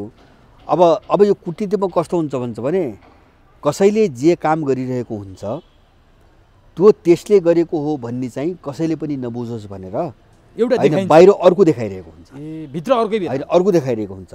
जस्तो भन्नुहोस् न, मानौ जस्तो चाहिँ तपाईँको रको मान्छे आयो होइन, प्रचण्ड माधवलाई भेटेन भने उसले के, जबकि चाहिँ हामीले यहाँ चर्चा सुनिरहेको र अब हिजो पनि देखिरहेको के हो हुन्छ भने सरकार ढाल्नेको निम्ति रले सबैभन्दा बढी प्रयोग उक्साएको माधव नेपाल प्रचण्डलाई नै हो। अघिल्लो पटक केपी सरकार प्रचण्डबाट ढलाएको पनि रले हो। पछिल्लो पटक पनि जो चाहिँ कोसिस त पहिलेदेखि गर्दा आउँ नि, अब केपीले पनि मुख फोरेर भने यसका पछाडि इन्डियन सत्ता लागिरहेछ, मुखै फोरेर बोलिरहेछ। उनले आपत्ति पनि जनाए। प्रधानमन्त्री जस्तो मान्छे भएर चाहिँ एउटा देशलाई चाहिँ इन्डिकेट गरिकन मेरो सत्ता ढाल्न चाहिँ मान्छे प्रयोग गरिरहेछ भनेर चाहिँ यसरी बोल्न मिल्छ भनेर उनीहरूले अब्जेक्सन पनि गरे। तर ओली बोले। त्यस कारणले अब मलाई लाग्छ चाहिँ जस्तो त्यो नदेखियोस् भनेर, जस्तो माधव नेपाल र केपीलाई चाहिँ के अरे चाहिँ प्रचण्डलाई भेट्दाखेरि यिनलाई चाहिँ रले उकासिरहेछ भन्ने नदेखोस् भनेर उनलाई नभेटेको हुनसक्छ। होइन, अब प्रचण्ड माधव नेपालहरूसँग हामी अलि टाढै छौँ, हामी त तिमीसँग मात्रै मिलेका छौँ भन्ने देखाउनुको निम्ति केपीलाई आम मान्छेले देखाउनुको निम्ति त्यो गरेको हुनसक्छ। माने यस्तो खेल हुन्छ भन्ने मैले भन्न खोजेँ। आशंका त्यो तपाईँले लाग्यो? होइन, यस्तो खालको क्रियाकलाप राजनीतिमा हुने भए हुनाले बाहिर हामीले जे देख्यौँ त्यो नै हो भन्न हुँदैन। होइन, जे देखिन्छ त्यसको कुरो उल्टो हुनसक्छ। भनेपछि होइन, जति आरोप लागेको छ भारतको रको प्रेसरमा केपी ओलीले विघटन गरे भनेर स्वयं र अहिले र पनि नभनौँ, जस्तो रको प्रमुख आयो भने त मोदीले पठायो नि त। जस्तो मान्छे रकै भन्यो भने त मोदीको सत्ताले पठाएको हो। अब मोदीको सत्ता मैले बारम्बार भन्छु नि, केपी ओलीलाई कहिले पनि मैले चाहिँ एन्टी इन्डियन भन्दैन, भारतीय चाहिँ साम्राज्यवाद विरोधी हो मैले भन्दैन, तर मैले मोदी किताको विरोधी भनिरहेको छु है। किन भन्छ भने उनको नेक्सस फरक छ क्या। जस्तो केपी ओली चाहिँ तपाईँको माओवादी, राप्रपा, काङ्ग्रेस जति पनि पार्टी छन् नि, यिनी सबै पाल्या त चाहिँ बिजेपी सत्तामा त भर्खर 14मा आएको हो। होइन, योभन्दा अगाडि बिजेपी सत्तामा थिएन। सबै नेपालमा जे बनाएको रले चाहिँ काङ्ग्रेस आएको चाहिँ लेगेसीले बनाएको हो। त्यस कारणले अब बिजेपी सत्तामा आउने बित्तिकै त्यो नेक्ससले पालेका मान्छेहरू त त्यहाँभित्रको चाहिँ तपाईँको जस्तो काङ्ग्रेस आइ बिजेपीको टक्राउ र अथवा चाहिँ बिजेपीको आरएसएसको टक्राउको त्यसको असर रिफ्लेक्सन त्यहाँ पऱ्यो नि। अनि उनले मोदीलाई चाहिँ छरछिमेकको कमजोर पार्न आफ्ना यहाँका एजेन्टहरू प्रयोग गरे, दलालहरू प्रयोग गरे, रले पनि प्रयोग गर्यो, काङ्ग्रेसले पनि प्रयोग गर्यो। हो, त्यो त्यसरी प्रयोग हुँदाखेरि हिजो यहाँका इन्डियन दलालहरू चाहिँ बडो राष्ट्रवादी एन्टी मोदी भएर देखा परेको मात्रै हो। यति मात्रै हो। मैले हिजो पनि भनेको सक्रियता चाहिँ के हो त फेरि? चिनिया राजदूतले जस्तो होइन, यस्तो हुन्छ जस्तो उनको इन्ट्रेस्ट छ। मैले भने नि एउटा नेपाल अस्थिर नहोस् भने उनको इन्ट्रेस्ट छ। होइन, केपी ओलीको लाइनलाई नभेट्ने, प्रचण्डको लाइन जति जम्मै भेट्दाखेरि प्रचण्ड माधव नेपालले चीनको समर्थन केपी ओलीलाई चाहिँ नि असहयोग हो कि भनेर यहाँ व्याख्या भइरहेछ कि वास्तविकता के हो यो? नहीं अब त्यो जस्तो उनको पहिलेको पनि त्यो देखिएको हो। जस्तो उनको पार्टी नफुटोस्, सरकार नढलोस्, उनले पहिले पनि भनेका हुन्। त्यो मात्र हैन, कांग्रेसको भए पनि उनले त्यही भन्थे। मैले भने नि चीनका दुईटा कुरा मात्रै छ, एउटा नेपालमा स्थिर सरकार होस् एउटा कुरा, दोस्रो नेपाली भूमिबाट चाहिँ चीन विरोधी गतिविधि नहोस्। यो भन्दा मलाई लाग्छ अर्को ढंगले चीनीहरूले डिल गर्दैनन्, भोलि पनि गर्दैनन्। एउटा पक्षले नभेट्ने अर्को पक्ष भेट्दाखेरि होइन, त्यस्तो त यस्तो हो जस्तो एउटा त के हुन सक्छ भन्छ भने अब अलिकति चाहिँ यो फुटमा अब विभाजनमा बढी भूमिका कसैले खेलेको उनलाई लागेको भए त्यसलाई मत्थर पार्ने चाहिँ एउटा चाहिँ तरिका पनि हुन सक्छ हैन। अथवा के हुन सक्छ भन्छ भने अब यो भन्दा जस्तो थप बढी अस्थिरता अब ल्याउँछन् भने त्यो त चाहिँ प्रचण्ड माधव नेपालकै कारणले हुन्छ। केपी त सत्तामा छन् हैन, जस्तो अस्थिरता आयो भने त यिनको कारणले हुन्छ। त्यसकारणले गर्दाखेरि यो बढी अस्थिर बनाउने हिसाबले अगाडि बढ्नु राम्रो हुन्न तिम्रो निम्ति पनि, अथवा अलिकति समझदारी बनाएर जाऊ भन्ने कोणबाट। किन भन्छ भने अब अस्थिरता बढ्यो भने त केपी हो नि त, केपीको हातमा सत्तै छ नि। अस्थिरता तपाईको बढ्यो भने त माधव र चाहिँ प्रचण्डको कारणले हुने हो। अब सडकमा अब यो कारणले पनि हुन सक्छ। जे होस्, कारण जेसुकै होस्, तर उनीहरू आफ्नो इन्ट्रेस्ट हेरेर उनीहरू आफ्नो ढंगले मुभ गरेका छन्। अब नि जस्तो यति मात्रै हैन, राजदूतमा मात्रै सीमित रहेन। आज चिनिया कम्युनिस्ट पार्टीका जे होस् त्यहाँका शक्तिशाली नेता 4 जना नेताहरू नेपालमा 4 दिनै भ्रमणमै आउँदैछन्।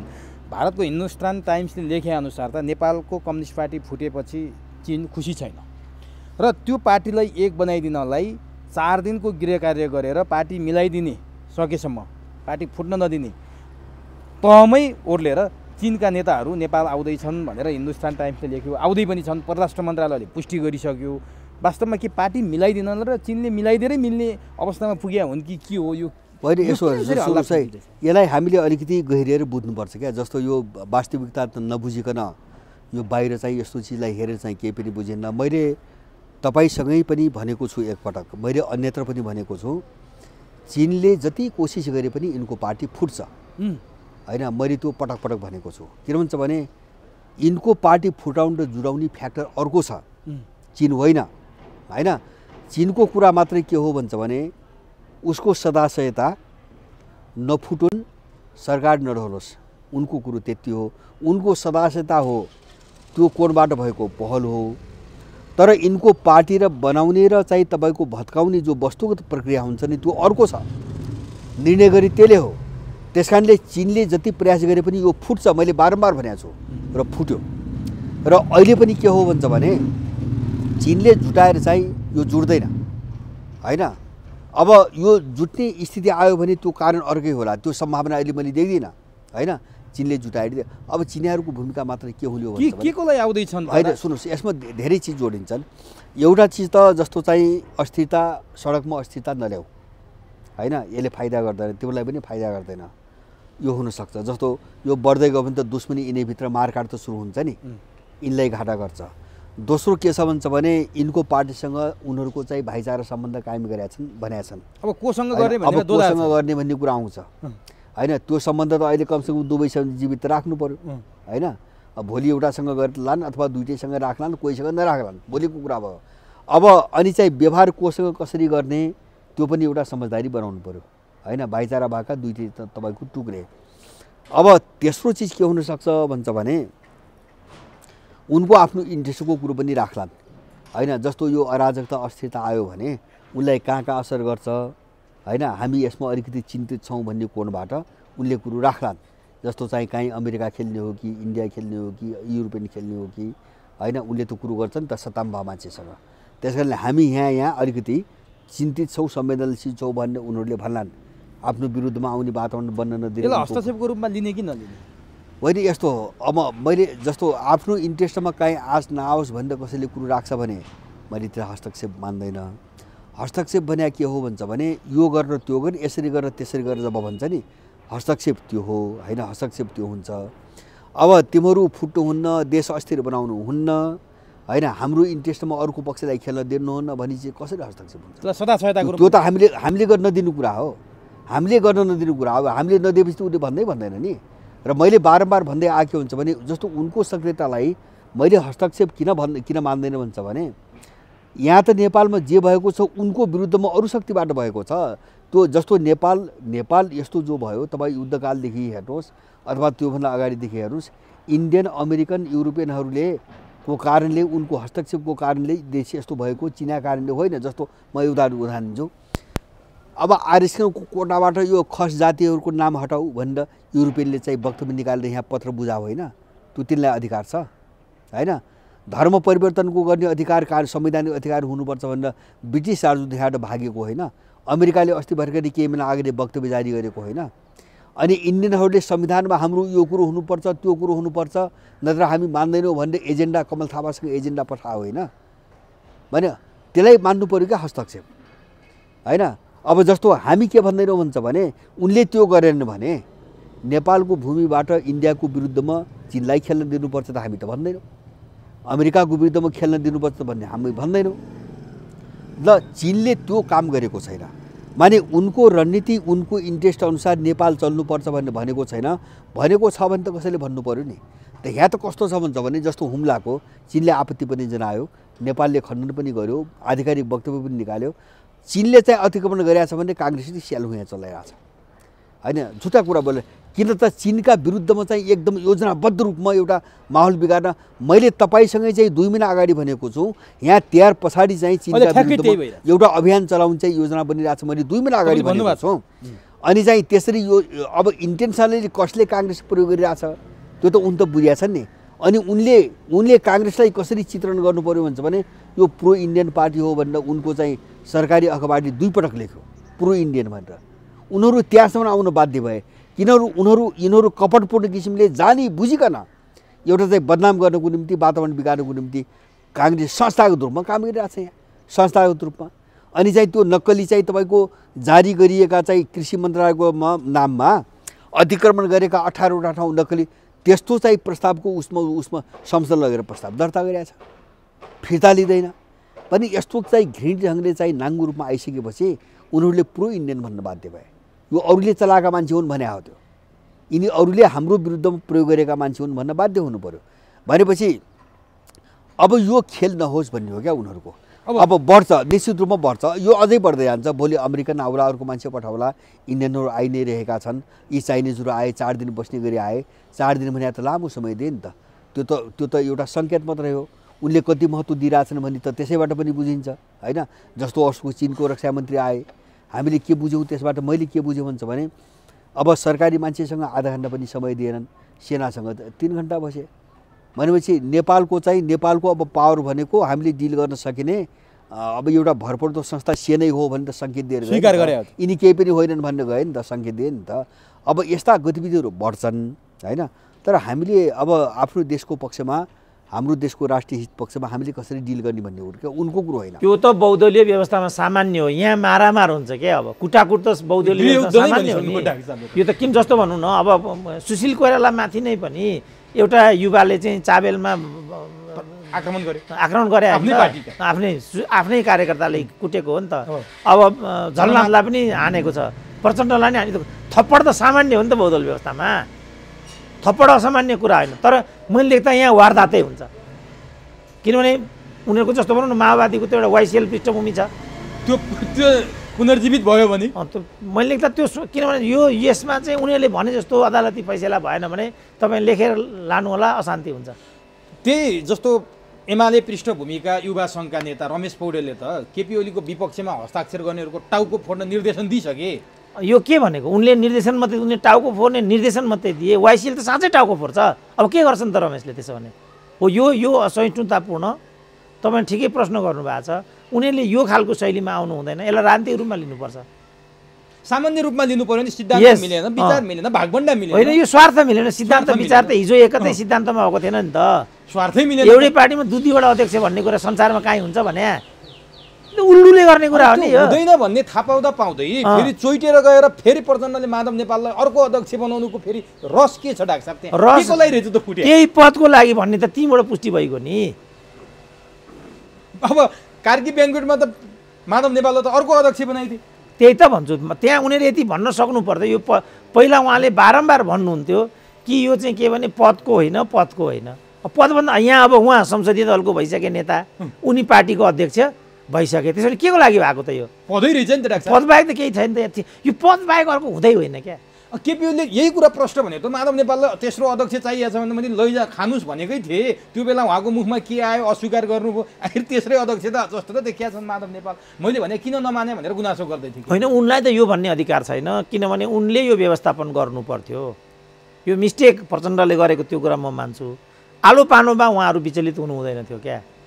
आलो पालो नै यसको चाहिँ मिलन बिन्दु हो क्या। यो त केपी ओलीले प्रश्न भने नि, जस्तो म दोस्रो चोटि किडनी राखेर आउँदाखेरि त साथीहरू अविश्वासको प्रस्तावको तयारी गरेर बसिरहेका छन्। फागुन 3 गते 2 वर्ष पुग्यो, अर्को दिन त अविश्वासको प्रस्ताव मूलधारको एकजना मिडियालाई ल्याएर लेख्न लगाइसके भने कुण्ठा त यिनीहरूको त धेरै अगाडिदेखि रहेछ नि डाक्टर। त्यसमा दुई मत छैन। महत्त्वपूर्ण कुरा चाहिँ के भयो भने उनीहरूले त्यसो भने किन एकता गरेको त?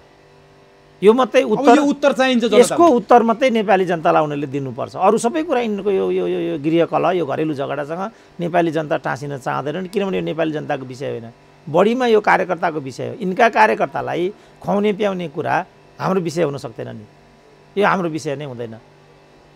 अनि अर्को एउटा महत्त्वपूर्ण कुरा, पदकै कुरा गर्दाखेरि नि डाक्टर साहब, जस्तो माधव नेपाललाई एउटा अध्यक्ष बनाइयो, उनी प्रफुल्ल भइहाले। हिजो मात्रै लोत्से हल डाक्टर साहबले अघि नै भन्नुभयो पनि पुरा प्रसङ्ग ल्याउनु भएको थियो। 93 जना प्रतिनिधि सभाका सांसदहरूले अब विघटित भइसकेका छ। एकातिर प्रचण्डहरू मान्न तयार छैनन्, सरकार मात्रै विघटन भयो, संसद विघटन भएको छैन भन्छन् उनीहरूले।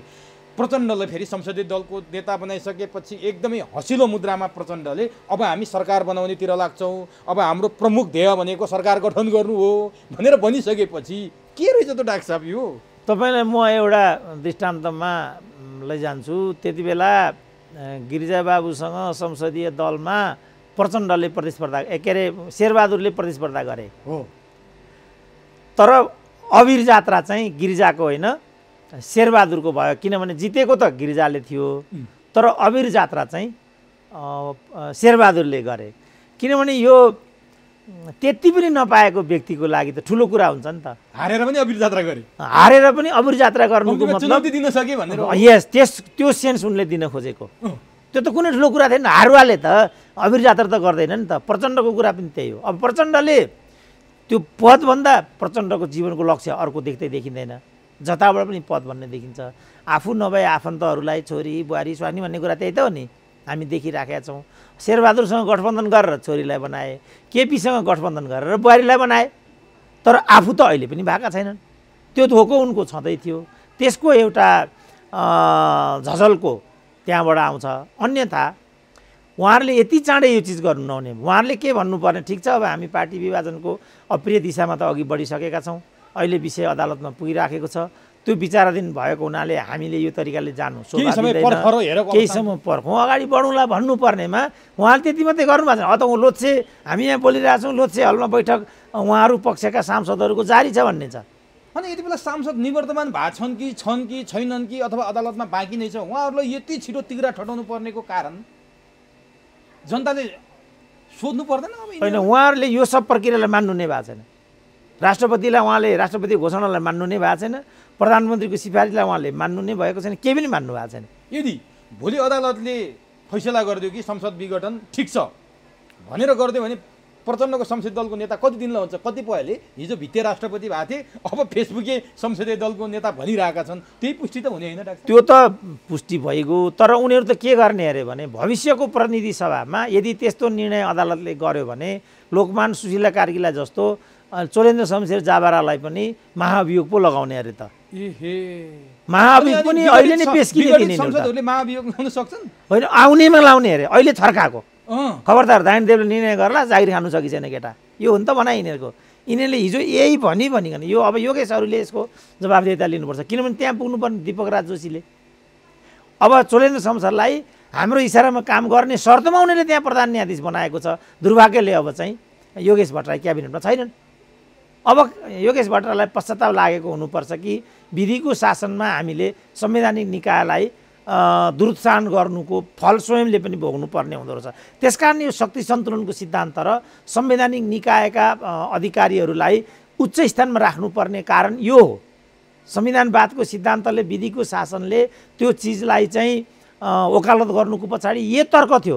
अब यिनीहरू त बिचारा अब बिलो स्ट्यान्डर्डबाट आइराखेका छन्, अब उनीहरूको क्रान्तिकारी एउटा धारबाट उनीहरू आइराखेका छन्। केपी ओलीले भने एउटा कुरा साँचो हो क्या हो, माधव नेपाल प्रचण्डहरू एक ठाउँमा कसरी भए, किन भए भनेर राखेको जिज्ञासामा उहाँहरूसँग राष्ट्रवाद पनि छैन, उहाँहरूको कुरा पनि मिल्दैन, के अरे राष्ट्रको सम्बन्धी जनताको सम्बन्धी कुरै छैन, त्यसकारण स्वार्थ मिल्यो, अरू केही पनि मिले होइन, त्यसकारण प्रचण्डको कार्यकर्ता भएर जानुभयो माधव नेपाल भनेर केपी ओलीले भनिरहँदा साँच्चीकै उहाँहरूको शैली, अदालतको प्रक्रिया नमान्ने, राष्ट्रियताको कुरामा ओलीको भन्दा फरक अडान हुने, त्यसकारण प्रचण्ड र माधव नेपालको स्वार्थ मिल्या हो डाक्टर? त्यो चाहिँ होइन, किनभने यिनीहरूको यो शक्ति सङ्घर्ष हो। यिनीहरूभन्दा केपी ओली कुनै पनि हिसाबले माथि भन्ने कुरा म मान्दिनँ होइन। तर मेरो तर्क चाहिँ के छ भनेदेखि 2.5 वर्ष छोडेपछि, पार्टी एकतामा गइसकेपछि, एउटा प्रक्रियाबाट एउटा नेता चाहिँ स्थापित भइसकेपछि त्यस्तै एउटा भरपर्दो प्रक्रियाबाट मात्रै त्यो नेतालाई त्यहाँबाट विस्थापित गर्नु स्वयं भोलि प्रचण्ड र माधव नेपालको लागि पनि राम्रो हुन्छ। अभ्यासबाट नै हामीले एउटा सकारात्मक संस्कार चाहिँ विधि प्रक्रिया चाहिँ हामीले विकास गर्नुपर्छ। यो हिसाबले मात्रै केपी ओलीले यति गर्नु स्वाभाविक भन्छु म। जस्तो अब उहाँ राष्ट्रपतिको विरुद्धमा महाअभियोग आइसक्यो, उहाँ प्रधानमन्त्रीको विरुद्धमा अविश्वासको प्रस्ताव आइसक्यो भने एउटा लेमेन टाइपको लिडरले योभन्दा अर्को के गर्छ भन्नु त? अब केपी ओली त कृष्णप्रसाद भट्टराई त होइनन् नि। कृष्णप्रसाद भट्टराईले पो 9 महिनामा राजीनामा दिएर हिँडे। अटल बिहारी वाजपेयीले पो 13 दिनमा राजीनामा दिएर चाहिँ अगाडि बढ्यो। अब केपी ओलीले पनि त्यही गर्छ नि त। त्यो यदि केपी ओलीले त्यो गरे पार्टी जोगिन्थ्यो नि डाक्टर साहब, देश सही दिशातर्फ त जान्थ्यो होला नि। यति बेला अब कोभिडको यो मारामारमा चुनाव घोषणा गरेर यो खर्च पर्च नि गर्नुपर्ने थिएन होला। आखिर केपी ओलीको नेतृत्व मात्रै गुम्थ्यो, देशले त जित्थ्यो होला नि डाक्टर साहब? जित्थ्यो तर लेमेन हुने त यिनीहरू नेतै होइनन् नि भाइ, यिनीहरू जागिरी जस्ता हुन् क्या, खरदार जस्ता। एउटा खरदारले त, किनभने उसको खरदार भन्नाले एउटा न्यून वैतनिक विचार कर्मचारी, उसको त बाँच्ने मर्ने आधार त त्यही एउटा जागिर हुन्छ नि, त्यसलाई त उसले त्याग गर्न सक्दैन नि त। त्यो लेभलका नेता हुन् यिनीहरू। नत्र भने तपाईँ भन्नु न, लो केपी ओलीले त देश बच्यो के जाति तपाईँले भन्नुभयो, मैले माने। अनि प्रचण्डहरूले 2 महिना थप्दाखेरि चाहिँ के गुम्थ्यो त? अनि अब यहीमा डाक्टर साहब, यही 2 महिना जुन केपी ओलीले भनेको थियो नि, महाधिवेशन मङ्सिरमै भनेको थियो नि, अझ त्यो हतार छ भने मङ्सिरमै गएर पनि भनेकै थियो, हामीले सुनेकै हो। त्यो चैत वैशाखसम्म नि चैत त हो, वैशाखै होइन चैत हो। अनि अब ती मान्छेको नाम मैले फेरि बारम्बार लिनुपर्छ डाक्टर साहबकोमा, जस्तो विष्णु रिजाल भन्ने छ नि, तिनले आज एउटा स्ट्याटस लेखे क्या फेसबुकमा, लेखे के भने केपी ओलीलाई साँच्चीकै महाधिवेशन गर्नु रहेछ, वैशाखमै गरौँ मङ्सिरमै गरौँ, नहुने महाधिवेशनको हतार गर्नुपर्छ, किनभने हुँदैन भन्ने थाहा थियो। अहिले त आफ्ना आफ्ना मान्छे मात्रै छन्, आफैले बनाएको केन्द्रीय समिति छ, महाधिवेशन आयोजक कमिटी छ, किन उहाँले 11 महिना पर लगेर मङ्सिरमा गरे, फेरि अर्को सालको मङ्सिरमा अहिले गर्दै भए त हुन्थ्यो नि, यदि सजिलो हुन्थ्यो गर्ने नै हो भने, चाहना त केपी ओलीकै होइन रहेछ भनेर उनले प्रश्न उठाएका छन्। होइन, किन विष्णु रिजालको कुरा गर्नु पर्यो? माधव नेपालले नै चैतमा महाधिवेशन हुन सक्दैन भने नि त। उनी त बिचरा गोपीकृष्ण कौ हुन्, माधव कुमार नेपालको कुरालाई अलिकति ग्लोरिफाई मात्रै गरिदिएका हुन्, त्यतातिर हामीले गइरहनु आवश्यक पर्दैन। मुख्य कुरा चाहिँ के भने उहाँहरूले पार्टी एकता गरिसकेपछि केही न केही त्याग त गर्नै पर्थ्यो नि त। 1 2 उहाँहरूलाई यसरी नै लड्नु थियो भनेदेखि 2.5 वर्षको कुराबाट विचलित हुनुपर्ने त कारणै थिएन नि। यदि 2.5 वर्षको विषयलाई विषयवस्तु बनाएर यो राजनीति गरेको भए सिङ्गो राज चाहिँ त्यहाँ लाग्थ्यो नि त। हामीहरू पनि अन्त कहाँ लाग्ने त? किन सत्य नै त्यही हुन्छ, वास्तविकता नै त्यही हुन्छ। 2.5 वर्षको हो नि त यो। के भने यसको आशय एकदम गलत छ क्या, यो एकता गलत आशयबाट भएको छ। अनि यो जुन यिनीहरूको जुन द्वन्द्व हो, यहाँ कहीँ राजनीति छैन, सैद्धान्तिक छैन, राजनीति देखियो, लाज देश पनि छैन, जनता पनि छैन। यति कुरा त कार्यकर्ताहरूले विष्णु रिजालहरूले पनि बुझ्नुपर्छ कि यति कुरा त। यसले स्वयं विष्णु रिजालको पनि कल्याण गर्दैन। एउटा पद पाउनु होला, मैले त्यो कुरा माने, बाँकी केही पनि पाउनुहुन्न। अब पदकै रहेछ नि डाक्टर साहब, जस्तो अध्यक्ष माधव नेपाललाई तुरुन्तै, प्रचण्डलाई संसदीय दलको नेता तुरुन्तै, आज सुरेन्द्र पाण्डेलाई महासचिव तुरुन्तै, भनेपछि त उहाँहरू छुट्टै एउटा सेटिङको तयारीमै हुनुहुनेछ भने त प्रस्फुटित देखिहाल्यो नि। होइन, त्यो त यो पक्षलाई पनि भनिराखेका छन्। अब त्यही पनि कस्तो अपरिपक्व छ भने त्यो मिल्ने म देख्दिनँ। अब सबै एउटै समुदायका हुन्छन्, 4जना, त्यो मिल्दै महिला छँदै छैन, एउटा लिङ्ग पनि मिलेन त्यहाँ। त्यही हुँदैन। उहाँहरू समावेशीको गुड्डी हाँक्नुहुन्थ्यो, यस्तो भयो उस्तो भयो भन्नुहुन्थ्यो। अनि यो समावेशी हुन्छ त? यो मिल्दैन। त्यही लडाइँ हुन्छ, बाहुन मिल्दैन। मिल्छ त्यो हुँदैन। त्यो मैले त त्यसले पूर्णतै पाउँदैन। कति टिक्ला डाक्टर साहब यो पार्टी फेरि यता यो फेरि प्रचण्ड र ओलीको जे भयो नि, माधव नेपाल र प्रचण्डको त्यही हुन्छ भनेर आकलन गर्न थालिसके मान्छेले, चाँडै देखिन्छ यो भन्न थालिसके। त्यसै कारण मैले भने यो हाम्रो विषय नै होइन, यो नेपाली जनता होइन, राजनीति होइन, सिद्धान्त होइन, पार्टी होइन, यो स्वार्थ हो के। तर यो पार्टी फुटिसकेपछि नि डाक्टर साहब हामीले धेरै देखेका छौँ, पार्टी कार्यालय कसको हुने, सम्पत्ति कति बाँडफाँड गर्ने भन्ने विवाद त पहिलेदेखि काङ्ग्रेसको पनि देख्यौँ, स्वयं नेकपाकै देख्यौँ, राप्रपाकै, माओवादीकै धेरै देख्थ्यो। अब यहाँनिर हिजो केपी ओलीले एउटा प्रश्न पारिदिइसके कि मलाई त्यो पेरिस डाँडाकोमा कुनै लोभ पनि छैन, आशा पनि छैन, मतलब पनि छैन, यो पार्टी एकता प्रचण्डजी र मेरो भएको थियो, हामी सँगै बस्न सकेनौँ, छुट्यौँ, उहाँले आफ्नो सम्हाल्नुहुन्छ, मैले आफ्नो सम्हाल्छु भनेर उहाँले प्रश्न पारिसकेपछि माधव नेपाल झलनाथहरू पनि जोडिए नि। उहाँहरूको करिब 4.5 दशकदेखिको सहयात्रा टुट्या छ। अब माधव नेपालहरूले धुम्बा राई अथवा तत्कालीन नेकपा एमालेको त्यो जायजेथामा दाबी गर्न मिल्ने कि नमिल्ने डाक्टर साहब? ओलीले त ठाडै अस्वीकार गरिदिनु भयो। अब विगत हेर्ने हो भने मिल्दैन। जस्तो वामदेव पनि त्यहाँबाट पन्छेका छन् 54मा, कि छैनन्? छन्। अनि मोहन वैद्य, किरण विप्लवहरू पन्छे कि पन्छेनन्? पन्छे। त्यो जनयुद्धको पालमा भएको करोडौँ होइन अरबौँको सम्पत्ति छ, त्यो कहाँ छ त? त्यो मोहन वैद्यले पाएको छ हिस्सा, विप्लवले पाएको छ हिस्सा, बादलहरूले पाएको छ पाएको कसैले? अनि परम्परै छैन। लो शेरबहादुर काङ्ग्रेसहरू पनि गए, ल भन्नु, शेरबहादुर काङ्ग्रेसले हिस्सा लिएर गयो छैन? त्यस कारणले बेकारको कुरा हो। उनीहरूले तुरुन्त जो चाहिँ छुट्टिएर जान्छ त्यसले थपकाउन फेरि यहाँ यो गर्नै पर्दैन। पेरिस डाँडा छँदैछ नि, सजिलो छ, किन लड्नु पर्यो? केपी ओलीले भने जस्तै हो, उहाँ आफ्नो लिएर जानुहुन्छ, म मेरो लिएर जान्छु। माधव नेपाल त उहाँको कार्यकर्ता हुनुभयो, जे खान मन लाग्छ, जे चाहिएको छ प्रचण्डजीसँग माग्ने हो। अब कार्यकर्ता भइसकेपछि भने केपी ओलीले यो कुरा गरे त सत्य हो है? होइन, अब केपी ओलीको पछि हामी नलागौँ। होइन, कुराको मैले उहाँको विश्लेषण गरेँ, त्यो राजनीतिक भएन, त्यो टिप्पणी उहाँको। उहाँले के भन्नुपर्छ भने हामी सबैको साझा घर हो हाम्रो पार्टी कार्यालय, यो हामी जम्मैलाई थाहा छ। त्यसको आवश्यकता र औचित्य अनुसार हामी त्यसलाई व्यवस्था गरिहाल्छौँ। विचार र सिद्धान्त आज ठुलो कुरा हुन्छ, सम्पत्ति भन्ने कुरा उहाँले भन्ने यो हो नि त। त्यसैले मैले भने नि बिलो स्ट्यान्डर्ड यो खरदारी लेभलका नेताहरू भन्ने त कारणै यही हो। जस्तो मैले भने नि, तपाईँ मान्नुहुन्छ नि यो कुरा, लो माओवादीकालीन सम्पत्ति भयो, त्यो प्रचण्डले एकलोटी गरेको छ कि छैन? एकलोटी छ। खोइ त पेरिस डाँडा मेरो भनेको छ त बुद्धनगरमा थियो वैद्यहरूको कार्यालय पेरिस डाँडामा हाम्रो छ भनेको छैन नि विप्लवको कहाँ छ थाहै छैन विप्लव कहाँ छ थाहै छैन अनि मैले भने नेकपा त्यति बेला नेकपा माले जो वामदेवको नेतृत्व विभाजित भयो हामी चाहिँ बलको कब्जा गर्छौँ हामी यहीँ थियौँ त्यो घटना हुँदा हुन्छ कि क्या भन्ने पनि डर पनि लागिरहेको थियो हामीलाई वामदेवहरूले यहाँ काठमाडौँको चाहिँ हुल उठाएर लगेर बलको तोडिदिने भन्ने एकैचोटि खबर आयो हामीले डर लाग्यो त्यस्तो भयो भने आगजनी भयो कुटाकुट भयो भने त के हुन्छ होला भन्ने लाग्यो तर तुरुन्त उहाँले चाहिँ बागबजारमा आफ्नो अफिस राख्नुभयो तर नि डाक्टर साहब यहाँ एउटा अचम्मको कुरा छ कि यो डाक्टर साहबले भनेको छ ओलीको कि माधव नेपालको भन्ने कुरोमा जस्तो पार्टीको कुन आधिकारिक हुन्छ त्यसले नै चिन्ह पार्टी कार्यालय पाएको त दृष्टान्त छ नि जस्तै एमाले पायो एमालेको भयो काङ्ग्रेसको गिरिजाप्रसाद खेमाले पायो गिरिजाप्रसाद खेमाको भयो अब यहाँ निर्वाचन आयोगले कथम है प्रचण्ड माधव नेपालको पक्षमा आधिकारिक निर्णय दियो भने कसको हुन्छ पार्टी कार्यालय अब त्यस्तो बेलामा एउटा चर्को विवाद हुन सक्ने भयो त्यो चाहिँ अलिकति विवादको कुरो हुने भयो चर्को विवाद हुन सक्ने भयो तर निर्वाचन आयोगले त्यो गर्दैन ओलीहरूले दिन्छ होइन उसले त्यो दिनै पर्यो भने ओलीलाई दिन्छ नत्र भने त्यसले रद्द गर्छ नत्र भने स्थगनमा राखिदिन्छ दुवैलाई निर्वाचन आयोग भने खरदार नेता त यस्ता छ निर्वाचन आयोग कस्तो हुन्छ बाबु तपाईहरु यस्तो प्रश्न गर्नुहुन्छ म निराश हुन्छु क्या अनि कोर्टमा पुग्ला नि त डाक्टर साहब फेरि होइन कोर्टमा पुगे को छ र त्यहाँ पार्टीका त्यहाँ न्यायाधीश छन् र त्यहाँ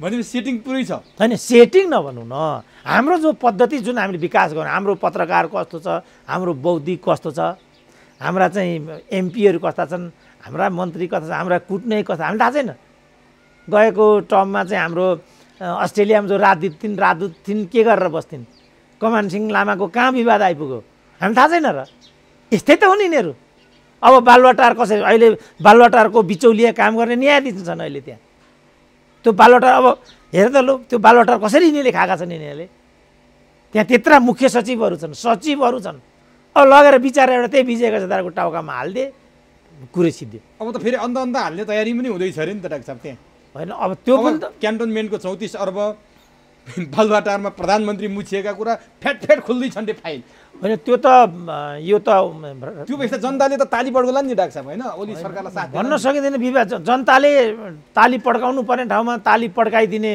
पद्धति भइदिएको भए यस्तो किसिमको काँडा हुन्थ्यो जनताले त्यसो भने त दण्डित गर्नेलाई दण्डित गर्ने ताली बजाउनु पर्नेमा ताली बजाउने दुरुत्सान गर्नुपर्ने ठाउँमा दुरुत्सान गरिदिने पद्धति बसाएको भए आज हाम्रो यो हाल हुन्थ्यो जनताले पनि यो सबै जुन अहिले 2 तिहाई चाहिँ जनताले त बनाएको अब नि डाक्टर साहब यो बहस भइरहँदा केपी शर्मा ओलीले अर्को डरलाग्दो काम गर्दैछन् रे भनेर अहिले सञ्चार माध्यमहरूमा पनि आइरहेको छ हिजो अन्तर्वार्तामा नि अलिकति त्यो आशय व्यक्त भएको थियो जस्तै अझै बढी पेल्ने हो अझै बढी न्यू खोज्दै जाने हो र अझै बढी संयमित नहुने हो भने प्रदेश सरकारमा नि म जुनसुकै बेला पनि विघटन गर्ने तयारीमा छु यो चाहिँ काहीँ ओली अल्पमतमा परे प्रदेश सरकारमा ओली निकटका मान्छेलाई हटाउने तयारी भयो भनेर आइरहँदाखेरि हिजो पनि अन्तर्वार्तामा ओलीको त्यो आशय आएको थियो अहिले पनि ओली चाहिँ त्यो तयारीमा लागि प्रदेश सरकार विघटन गर्ने के साँच्चीकै त्यो देख्नु भएको छ डाक्टर साहबले सम्भावना अब प्रधानमन्त्री जस्तो तहले यो कुरा भनेको हो भने त यो त एक प्रकारको कानुन जस्तै हुन्छ प्रधानमन्त्री भनेको त कार्यकारी प्रमुख हो नि त उसले भनेको कुरा त ख्यालठट्टा मान्न त सकिँदैन त्यसकारण अघि मैले भने उहाँहरूमा यस्तो शैली हुनु नै दुर्भाग्यपूर्ण कुरा हो उहाँहरूले त सङ्केतबाट बोल्ने हो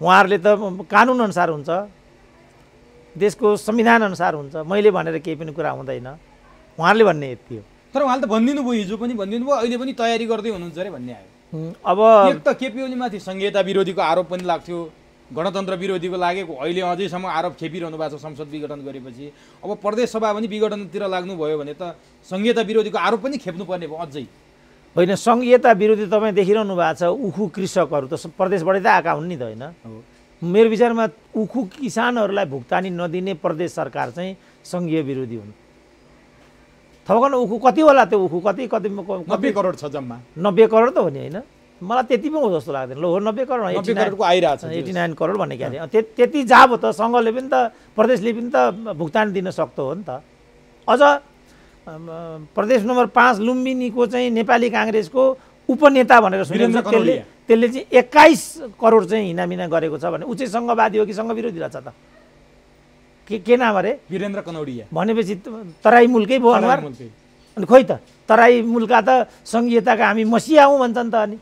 अनि किन सबैले यो केपी ओलीलाई मात्रै लतारेका हुन्? म यो कुरा बुझ्दिनँ के। तर जस्तो नि डाक्टर साहब, अब त्यो सङ्घमा केन्द्रीय सरकारमा जुन बाइछिटा देखिएको छ, जुन विवाद देखिएको छ, यसको बाइछिटाले त प्रदेश सरकार छोला नि। त्यहाँ पनि समीकरण शक्ति सन्तुलन फरक परेर अविश्वासका प्रस्ताव आउने, जस्तै 3 नम्बरमै डोरमनीले अविश्वासको प्रस्ताव आउँछ भनेर बैठकै राखेका छैनन्। यो सम्भावना कतिको देख्नु? होइन, सबै 6वटा सरकार ढल्छन्। प्रदेश 2 को बाहेक अझ प्रदेश 2 को पनि यसले असर गर्छ भनेर मैले सुनेको छु। 7वटा सरकार ढल्छन्। अब नयाँ बन्छ त्यहाँ पनि। अनि अब त्यसपछि ऊ केन्द्र यो ढल्ने अवस्था आइसकेपछि केपी ओलीले त्यो पनि विघटन गरिदिन्छु भनेर भन्नुभयो अरे कि? त्यो उनको उद्दण्डता हो, त्यस्तो भन्न पाइँदैन। त्यो तहले त्यस्तो भन्नु हुँदैन, त्यो सम्भव छैन हैन? होइन सम्भव छ, तर त्यो भन्दै हिँड्नु पर्छ। जस्तो मलाई मुख छ होइन मेरो, यहाँ त्यहाँ माइक छ, जे पनि बोल्नु हुन्छ त मैले? मेरै होइन यो मुख, जे पनि बोलिदिउँ के यसको सीमा हुन्छ? जे पनि बोल्न पाइन्छ त? मलाई यति कुण्ठा छ भित्र, कसैलाई गाली गर्न मन छ, कसैलाई प्रशंसा गर्न मन छ, ठोकिदिउँ त? अब यो केपी ओलीको यतातिर यस्तो छ, अर्कोतिर प्रचण्डहरूले कम्तीमा 2/3 भन्दा बढी केन्द्रीय सदस्यको हस्ताक्षर सहित निर्वाचन आयोगमा पुगिसक्यो। अब त्यो निर्वाचन आयोगले अघि डाक्टर साहबले बयान गरिसक्नुभयो। अब यता पनि सङ्घीय संसदका 93 सांसद हामीसँग छन् भनेर हिजो सो गरिसके। अब बहुमत उनीहरूसँगै भयो। केपी ओलीसँग त्यो हिसाबले 81 जना संसद मात्रै हुने देखिन्छ। प्रचण्डले हामी सरकार बनाउँछौँ भनिसके, नयाँ सरकार बनाउने तयारीमा लागिसके प्रचण्ड। त्यो सम्भावना देख्नुहुन्छ? प्रचण्डले त प्रधानमन्त्रीको प्रस्ताव समेत भइसक्यो त्यताबाट। अब प्रचण्ड प्रधानमन्त्री बन्ने सम्भावना छ कि छैन? होइन, अब त्यो त बाबु अदालतमा छ नि त, कुनै पनि विषय बिताएर त्यस्तो हुँदा हेर्नु त त्यो लेभलको मान्छेले हामी सरकार बनाउँदैछौँ भनेर भनिसकेपछि के लेभल हो र भने 2 चोटि प्रधानमन्त्री भइसक्यो। 10 वर्षको जनयुद्धको कमान्ड प्रधानमन्त्री शेरबहादुर 4 चोटि भए। अब हितप्रसाद उपाध्यायले भनेको 7 चोटि हुन्छन् भनेपछि तपाईँ शेरबहादुर चिन्नु भएको छ नि त? शेरबहादुरमा आउँछु, आज विशेष प्रसङ्ग छ शेरबहादुरको डाक्टरसँग मैले सोध्नु। नेपालमा त मन्त्री प्रधानमन्त्री जो पनि हुन्छ त। खिलराज रेग्मी प्रधानमन्त्री भए त जिन्दगीमा उनले सोचेकै थिएन बा म हुन्छु कि प्रधानमन्त्री, अब काम चलाउ चुनावी मैले लिड गर्नु, मैले नै गर्नुपर्ने जस्तो म देख्दैछु। बा म प्रधानमन्त्री हुन्छु कि? त जो जे हुन्छ त यो देश, यस्तो गरिब देशमा त जो जे पनि हुन्छ त। अनि प्रचण्ड बन्ने कतिको सम्भावना छ यही अवधिमा? होइन, भनिगयो नि अदालतले संसद पुनर्स्थापित गरिदियो भने त भोलिपल्टै प्रधानमन्त्री भइहाल्यो त प्रचण्ड। अनि त्यति बेला ओलीको अवस्था के हुन्छ डाक्टर? के हुन्छ? ओलीको त तुरुन्त राजीनामा दिनुपर्ने हुन्छ। तर मैले देख्दा उनले चाहिँ सङ्कटकाल लगाइदिन्छन्।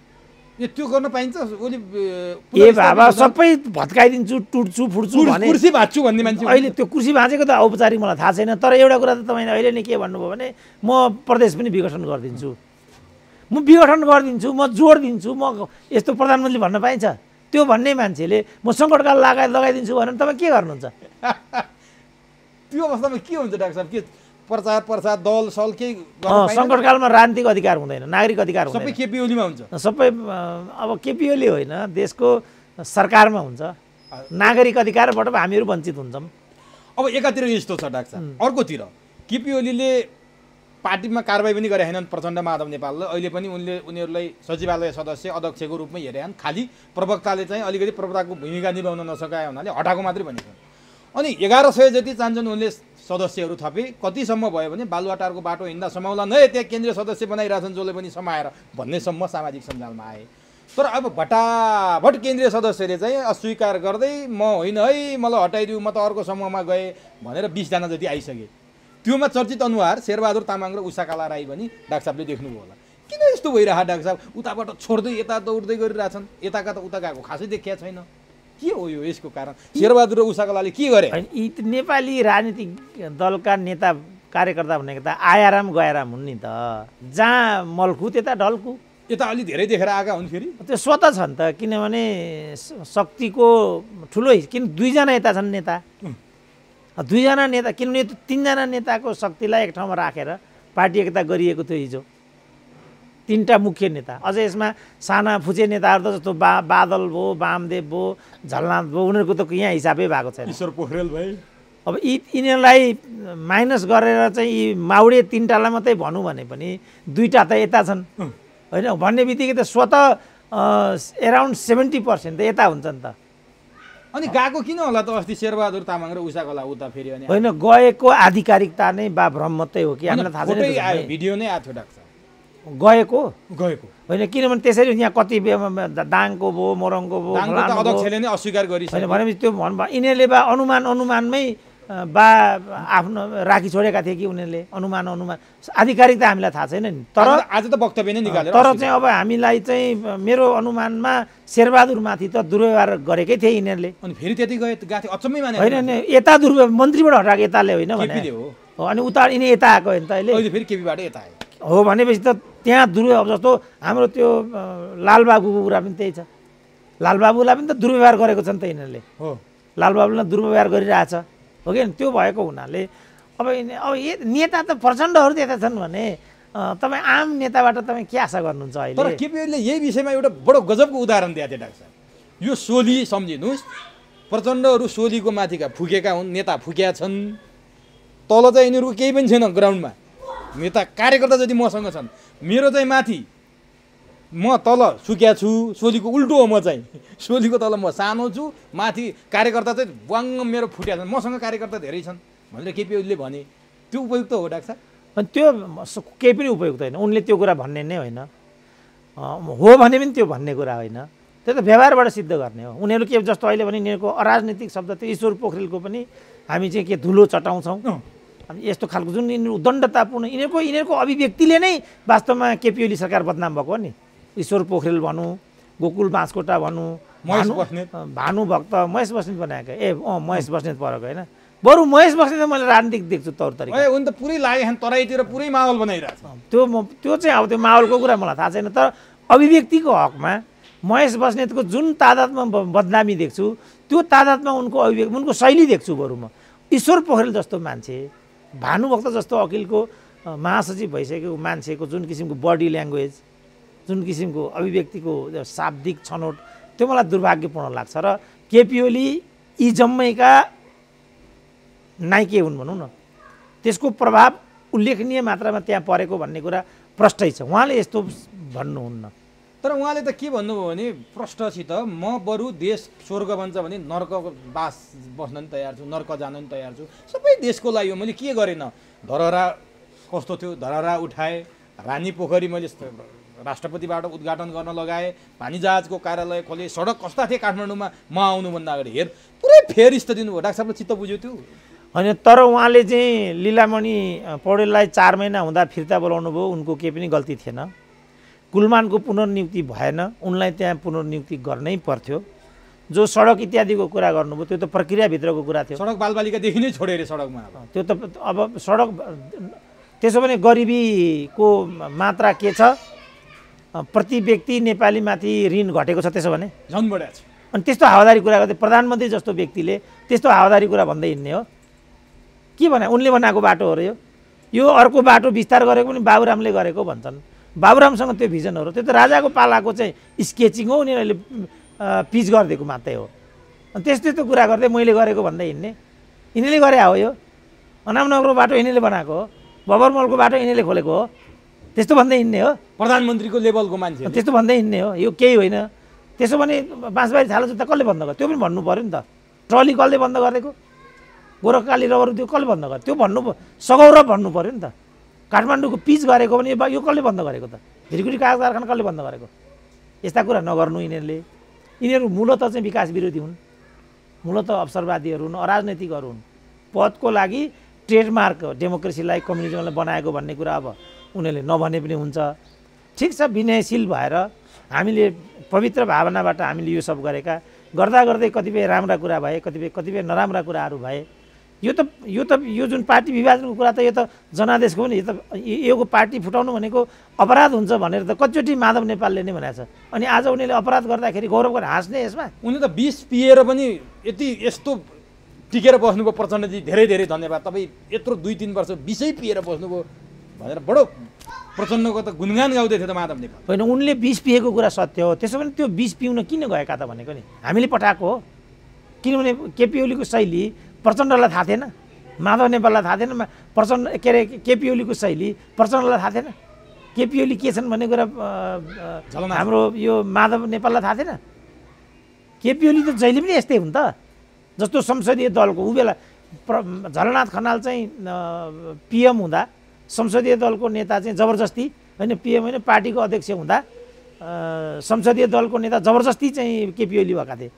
पछि चाहिँ माधव प्रचण्डको बुई चढेर प्रधानमन्त्री भएका बेला यो सरकार आजै जानुपर्छ भोलि नै जानुपर्छ भनेर भाषण गर्दै हिँड्थे केपी ओली। त तिनै व्यक्तिलाई किन यिनीहरूले चाहिँ प्रधानमन्त्री बनाएको, संसदीय दलको नेता बनाएको, पार्टी अध्यक्ष बनाएको? त हामीले बनाएको हो।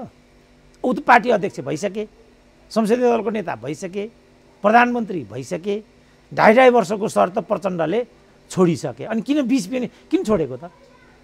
त्यो हामीले छोड्न लागेको हो। त्यही छोडेर न विष पिउनु पर्यो हो।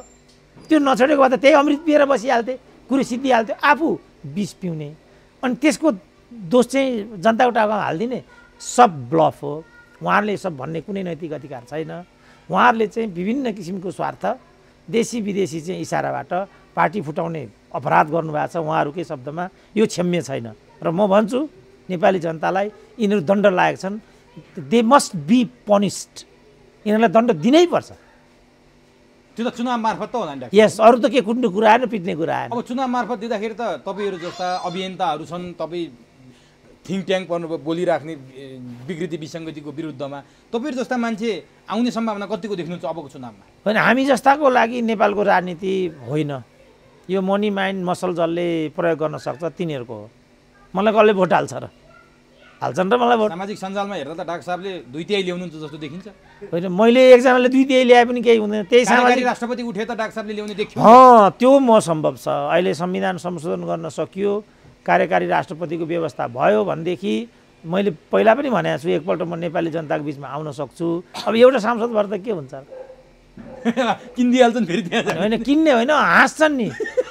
आयो सुरेन्द्र केसी आ गरिदिन्छन्। किन त्यहाँ त अनेक किसिमको मान्छे पुगेका हुन्छन्।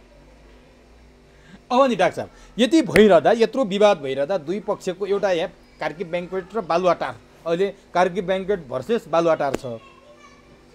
यो बेलामा दुईटा पात्रले चाहिँ गजब गरे कि खुल्दै खुल्दैन। न बादल बर्सिन्छ, आज बर्सिन्छ भन्ने हल्ला छ, न त्यो बादलबाट पानी बर्सिन्छ, न वामदेव भैँसी पार्टीबाट काहीँ कतै ढल्किन्छन्। यी दुईटा पात्रको के हो डाक्टर साहब?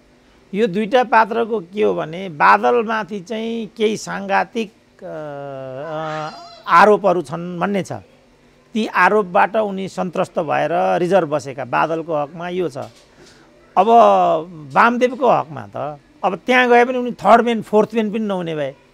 प्रचण्ड माधवमा किन प्रचण्ड 1 भए, माधव 2 भए, झलनाथ 3 भए, नारायण काजी 4 भए, महासचिव 5 हुने होला। महासचिव 5 हुने भनेपछि त अन्त उनको त कुनै त्यहाँ त पोजिसनै नहुने भयो। कुनै पोजिसन नहुने भएपछि अब वामदेव त पोजिसनको लागि मरिहत्ते गरेका।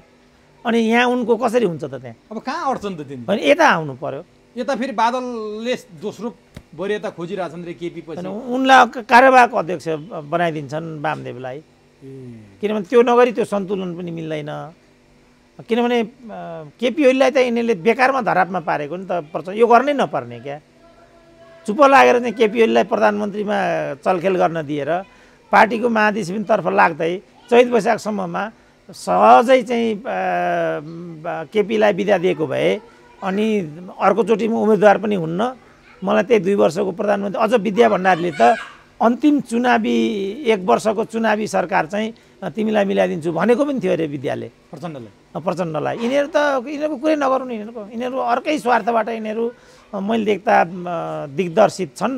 यिनीहरूले साह्रै ठुलो गल्ती गरेका छन् जिन्दगीमा। तर बादलका समूहका मान्छे जति त सबै फेरि उतातिर पठाछन् त बादलले, आफू चाहिँ यता मान्छे चाहिँ उता। त्यही त समस्या भयो। बादललाई कुनै गम्भीर अभियोगबाट सन्तुष्ट छन् भन्ने छ क्या बादल। सरकारमै हुँदाखेरि गरेको छोडिदिउँ न यति मात्रै भनौँ होइन। किनभने उनलाई अप्ठ्यारो छ। किनभने केपी ओलीको जसरी केपी कसरी चाहिँ नारायण काजीलाई त यिनीहरूलाई कसरी सिद्ध्याए त कृष्णबहादुर महरालाई।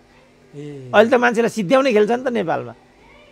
ल यो च्याप्टर त्यही अब यिनीहरू दुईटा भए होइन डाक्टर साहब? अब प्रश्न दुईटा भए। अब दुईटा पार्टी कार्यालय हुन्छन्, दुईटा आफ्ना सङ्गठन चल्छन्। अब एउटा हुने सम्भावना अहिले त्यो छैन, तत्काल छैन, त्यो हुँदैन। अब हेरौँ अदालतले के फैसला गर्छ, निर्वाचन आयोगको के हुन्छ। अब नेकपाभित्र यो विवाद हुँदा यसको पराकम्पनले काङ्ग्रेस समेत पराकम्पनबाट अछुतो भएन। काङ्ग्रेसमै 2 धार स्पष्ट देख्यो नेकपाको फुटपछि। के काङ्ग्रेस पनि यही बाटोमा हिँड्ने अवस्थामा आइपुग्यो? हुँदैन, जाँदैन। तर देउबा र पौडेलको त हिजो त ममसम्मको स्थिति भएछ। देउबाले त भनेर केन्द्रीय कमिटी बैठकमा झन्डै चाहिँ हातपातै भएछ त पौडेलमाथि। होइन त्यो नाटक हो त्यो। के को नाटक डाक्टर के छ कि यिनीहरूलाई अझ फुटाउने अनि यस्तो गरेको भन्ने प्रोपोगेन्डा गर्ने र यिनीहरूलाई मिल्नै नआउने ठाउँमा पुर्याइदिने वामपन्थीलाई। उनीहरू झगडा गरिरहन् भन्ने बनाएर त्यो नाटक पब्लिक राजनीतिमा जे भनिन्छ त्यो गरिँदैन क्या। मेरो काङ्ग्रेसको हाई लेभलसँग कुरा भएको छ, हुँदैन त्यस्तो। त शेरबहादुरले त मम नै गरेछन् त राम। होइन त्यो कल अखबारवालाले ल्याएको, कसले ल्याएको? सोसियल मिडियाबाट आएको त्यो होइन, मूलधारकै अखबारमा आएको थियो। होइन त्यो हुँदैन, त्यो अखबारको कुरा तपाईँ नपत्याउनुहोस्। होइन त्यो उनीहरू एकजुट छन्। किन नहुने? अहिले जस्तो अब भनौँ न, अब अहिले त आजै चुनाव भयो भने त्यो काङ्ग्रेसको त ओभरवेल्मिङ मेजोरिटी आउँछ त, अनि यसमा किन झगडा गर्नु पर्यो? तर आन्दोलन गर्ने कि नगर्ने, संसद विघटनको विपक्षमा आन्दोलन गर्ने कि नगर्ने भन्नेमा देउबा र पौडेलको फरक मत आयो। होइन, गगन थापाको मैले बिहान देखेको थिएँ, आन्दोलन गर्नु पनि चुनावी माहौलको लागि सकारात्मक हुन्छ भनिरहेछ। अब तपाईँ यस्तै कुराले तपाईँले यो मध्ये एउटा टिप्नुभयो, मैले यो टिपेँ, यसको केही आधिकारिकता हुँदैन। मुख्य कुरा के हो भने नेकपाको विभाजन काङ्ग्रेसको भाग्यको ढोका खोल्ने कुरा हो र अहिले दुर्भाग्यले विभाजित भएको छ। आजै निर्वाचित भयो भनेदेखि काङ्ग्रेसको ओभरवेल्मिङ जति अहिले नेकपाले ल्याएको छ त्यति नै मत ल्याएर चाहिँ उसले विजयी बन्छ। यो सुवर्ण मौका के रामचन्द्र पौडेल यो प्रचण्ड केपी जति कि मूर्ख होला म पत्याउँदिनँ त्यस्तो। यति मूर्ख त होलान्, तर यति मूर्ख होलान् भन्ने मलाई लाग्दैन। तर अब चुनावै भयो भने पनि अथवा संसद पुनर्स्थापित भयो भने पनि देश एक तरिकाले अन्धकारतिर गयो भन्नेहरू पनि छन्। जस्तो चुनावै भयो भने पनि केपी ओलीले चुनाव गर्न सक्छन् सक्दैनन्, यिनीहरू चुनावमा आउँछन् आउँदैनन्। अब संसद पुनर्स्थापित भयो भने यिनीहरू केपी ओलीलाई हटाउनतिर लाग्छन्, सङ्कटकालसम्मको कुरा भयो। अब देश साँच्चैकै अँध्यारो मार्गतिर गएको। देशको त यो देशको कुरा गर्नु नै अब बेकार छ नेपालमा, किनभने अब 2/3 हाम्रो अन्तिम आशाको एउटा त्यान्द्रो थियो, त्यसलाई पनि यिनीहरूले चोडाइदिए। अब नेपाली जनताले के हेरेर चित्त बुझाउने? यिनीहरूले के भन्थे भने क्रोनोलोजी थियो, संविधान सभा मार्फत संविधान नआउनु समस्याको जड, राजतन्त्र हुनु समस्याको जड, संविधान घोषणा नहुनु समस्याको जड, सुविधाको बहुमत नपाउनु समस्याको जड, यो भन्थे होइन। हामीले जम्मै दिउँ त, खोइ त समस्यामा हेरफेर आयो भनेपछि समस्या कहाँ छ भनेर हामीले भन्न सक्नु पऱ्यो नि त। अब अझै पनि पत्ता लाग्यो जस्तो लागेन समस्या। होइन, आम मान्छेलाई लागेको छैन नि, हामी त भन्न सक्छौँ समस्याको जड कहाँ हो भनेर। कहाँ हो डाक्टर साहब, जनतालाई भनिदिनुहोस्। नेतृत्वमा हो नि, पात्रमा होइन, एकजना प्रचण्डमा समस्या हो, केपी ओलीमा समस्या हो, शेरबहादुरमा समस्या, एकजनाको कारण आज देश, एकजनाको कारण आज यही भनौँ, यही झगडा, यही एउटा लुते प्रधानमन्त्रीको लागि यो सब भयो कि नेपाली जनताको लागि हो त यो? अहिले पुरै सोसियल मिडिया भनौँ, सामाजिक अभियन्ता भनौँ, फलानु भनौँ, केपी यस्तो प्रचण्ड उस्तो भनेर चाहिँ बरबराइरहेको म देख्छु। केपी मात्रै त्यस्ता हुन् त? केपी एकजनाको कारणले यस्तो भएको हो त? प्रचण्डहरूको यसमा केही योगदान छैन त? त्यसो भने किन छोडेको त 2.5 वर्षको प्रधानमन्त्रीत्व? किन पार्टी एकता गरेको त? केपी ओली एकजनाले मात्रै गरे हो त यो? त्यसकारण यो नेतृत्वमा जुन किसिमको यो बेइमान चरित्र हाबी भयो, समस्याको जड त्यहाँ। अहिले शेरबहादुर ठिक हुने हो भने काङ्ग्रेस ठिक हुन्छ, प्रचण्ड ठिक हुने हो भने माओवादी ठिक हुन्छ, केपी ओली ठिक हुने हो भने एमाले ठिक हुन्छ।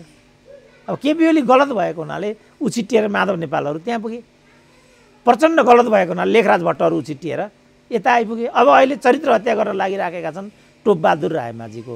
कसैको वैवाहिक जीवन बिग्रिएको हुन्छ, कसैको पारिवारिक जीवन बिग्रिएको हुन्छ, त्यसैलाई नै लिएर यो कामै नलाग्ने भन्दै हिँडिदिने हो। त्यो राजनीतिक एउटा कर्मीले भन्ने भाषा हो, त्यो भनिराखेका छन्। कसैको पारिवारिक कुरा ल्याएर चाहिँ सोसियल मिडियामा चाहिँ भाइरल बनाइदिने हो। यो मान्छेले गर्ने काम हो, यो राजनीतिले गर्ने काम हो, यो त गरिराखेका छन्। किन त भन्दा एकअर्कालाई कस्तो आरोप लाउँछन् त? जस्तो केपी ओली स्वास्थ्यको कामना, सिङ्गापुर जाने बेला स्वास्थ्यको कामना गर्न माधव नेपाल आएका, केपी ओली के भने तपाईँको शुभकामना मलाई चाहिएको छैन। कुनै नेताले, कुनै प्रधानमन्त्रीले प्रयोग गर्ने भाषा हो यो? यसरी पनि बोल्छन् कुनै नेताले? हो, यो समस्याको जड हो। शेरबहादुरले नेविसङ्घको बैठकमा गएर तिमीहरू गनगन गरिरहन्छौ, तिमीहरूको उमेरमा त म 3 चोटि प्रधानमन्त्री भएको थिएँ, तिमीहरू प्रधानमन्त्री हुन्छौ? त्यसो भने त सबभन्दा ठुलो त प्रधानमन्त्री रहेछ नि त। त्यसो भने रामचन्द्र कहिल्यै प्रधानमन्त्री भएनन्, हाम्रो भएनन्। त्यसो भने सबभन्दा ठुलो धेरै मन्त्री हुने विजय गजदार सबभन्दा ठुला हुन् त? प्रदीप गिरी सबभन्दा साना, विजय गजदार सबभन्दा ठुला। त्यही हो व्याख्या। छोडिदिउँ, पदबाट कोही पनि मान्छे ठुलो हुँदैन। एउटा एउटा प्रतिबद्धताबाट, एउटा चरित्रबाट, लगातारको यात्राबाट कोही पनि मान्छे ठुलो वा सानो हुन्छ। तर यो कोणै हामीले अवलम्बन गर्न सकेनौँ। यहाँ समस्याको जड हो र हामीले विषयलाई यहाँ ल्याएर केन्द्रित गर्नुपर्छ, अनि आफसे आफ निराकरण हुन थाल्छ। होइन भने हामी अल्मलिए हुन्छौँ। यो कुरालाई हामीले सुरुबाटै बुझ्नुपर्छ। अब के तत्कालीन नेकपा माओवादी र तत्कालीन नेकपा एमाले दुईटा शक्ति हुने हुन् कि के हुने देखिन्छ डाक्टर साहब? यिनीहरू त्यही दिशातर्फका हुन् अब होइन कि नयाँ अरू कुनै शक्ति भएर आउँछन् यिनीहरू? होइन, त्यहीलाई उनीहरू चाहिँ पुनर्जीवित त्यही हुन्छ, त्यही पुनर्गठन स्कुलिङ त्यही हुन्छ। अर्को त के हुन्छ र? अनि यता त एमाले र माओवादी मिसिने भयो नि त प्रचण्डकोमा त लगभग। अनि माओवादीको नि यता छन् नि त, टोपबहादुर माओवादी होइनन् भनेपछि पहिलाको एमाले जस्तो पनि हुँदैन, पहिलाको माओवादी केन्द्र जस्तो पनि हुँदैन। लार्जली हुन्छ, तर यिनीहरूमा चाहिँ खच्चड संस्कृति आउँछ। अलिअलि माओवादीको फ्लेभर पनि जान्छ, एमालेको फ्लेभर पनि जान्छ। दुईतिरै त्यही देखिन्छ। किनभने झलनाथ माधव नेपाल माओवादी हुन्छन् भन्न सजिलो छैन, तर विष्णु रिजाल हेर्दाखेरि त हुन्छन् जस्तो पनि देखिन्छ। के ठेगान्छ र यिनीहरूको? अन्तिममा डाक्टर साहब, मान्छेहरू दर्शकहरू जो तपाईँको अन्तर्वार्ता अत्याधिक रुचाएर हेर्ने तबका छ, उनीहरू अब एकछिनमा के होला, भरे के होला, भोलि के होला भनेर अन्यलग्रस्त छन् अहिलेको नेपालको राजनीतिक सिनारियो हेर्दा। जो तपाईँलाई हेरेर बसिरहेका छन्, जो तपाईँको कुरालाई चाहिँ आधार मान्छन्, त्यही कुरालाई चाहिँ आधार मानेर नेपालको राजनीतिलाई आकलन गर्छन्, उनीहरूलाई के भन्न चाहनुहुन्छ हाम्रो कार्यक्रम मार्फत? अब उनीहरूलाई मेरो के भनाइ छ भने, मैले कोसिस गरेको हुँ महत्त्वपूर्ण 4वटा कुराहरू यो 1 वर्षमा मिल्न गए होइन, दुर्भाग्यले। जस्तो मध्यावधि यिनीहरूले गर्छन् नै मैले भनेको थिएँ। यो पार्टी एकता हुनै सक्दैन, भए पनि टिक्दैन भनेको थिएँ, त्यो पनि पुष्टि भयो। युवराज खतिवडा राजदूत बनाउँछन् भनेको थिएँ, त्यो पनि बनाए। र कुलमानको पुनर्नियुक्ति हुँदैन भनेको थिएँ, त्यो पनि भएन। त्यो पनि भएन। र यसरी 4वटा मैले भनेका महत्त्वपूर्ण कुरा चाहिँ यो वर्ष मिल्न गएका छन्। यही आधारमा दर्शक श्रोताहरूले मलाई अलिकति महत्त्व दिइदिनु भएको होला, त्यसको लागि म धन्य छु। र भविष्यमा पनि म समाजलाई मिसलिड गर्ने गरी केही पनि भन्दिनँ। र सोसियल मिडिया प्रयोगकर्ताहरूलाई शिष्ट हुनको लागि, संयम हुनको लागि, अर्कालाई आरोपित र दोषारोपित गर्ने होइन कि सत्य र तथ्यको आधारमा मात्रै बोल्न, प्रतिक्रिया दिन र एउटा संस्कार, एउटा नेपाली पङ्क्ति निर्माण गर्न म चाहिँ, मेरो अब कसैले सुन्छ भने मेरो आह्वान चाहिँ त्यो हुन्छ। मलाई एकदम निराश भइरहेको छ कि सोसियल मिडिया दुरुपयोग गरे मानिसहरूले, अर्काको चरित्र हत्या गर्ने, व्यक्तिगत कुरा लिएर आउने, पारिवारिक कुरा लिएर आउने, र त्यसैबाट चाहिँ जुन पेट पाल्ने एउटा हरकत गर्न थाल्यो सोसियल मिडिया, र त्यसमा प्रयुक्त साथीहरूले समेत पनि, राजनीतिमा लागेका मान्छेले समेत अराजनीतिक चाहिँ शब्दावली प्रयोग गर्ने, गाली गलौज गर्ने, योबाट मलाई के लागिरहेछ भने विज्ञान र प्रविधिले दिएको यो फोरम पनि धेरै चाँडो या त बदनाम हुने, होइन भने फिड क्लियन अथवा अरू विधिबाट भए पनि यो माथि चाहिँ साङ्घातिक हमला हुने यो खतरा मैले देखिरहेको छु। त्यसैले समयमै संयम हुनको लागि, अनुशासित हुनको लागि, प्रोफेसनल हुनको लागि सबैलाई म चाहिँ रिक्वेस्ट गर्न चाहन्छु। उहाँहरूलाई भन्ने मेरो कुरा त्यति मात्रै हो। हस् डाक्टर साहब, समय दिनुभयो, अत्यन्तै महत्त्वपूर्ण भनाइराख्नु भयो, यसको लागि तपाईँलाई हार्दिक धन्यवाद। ल हस्, धन्यवाद।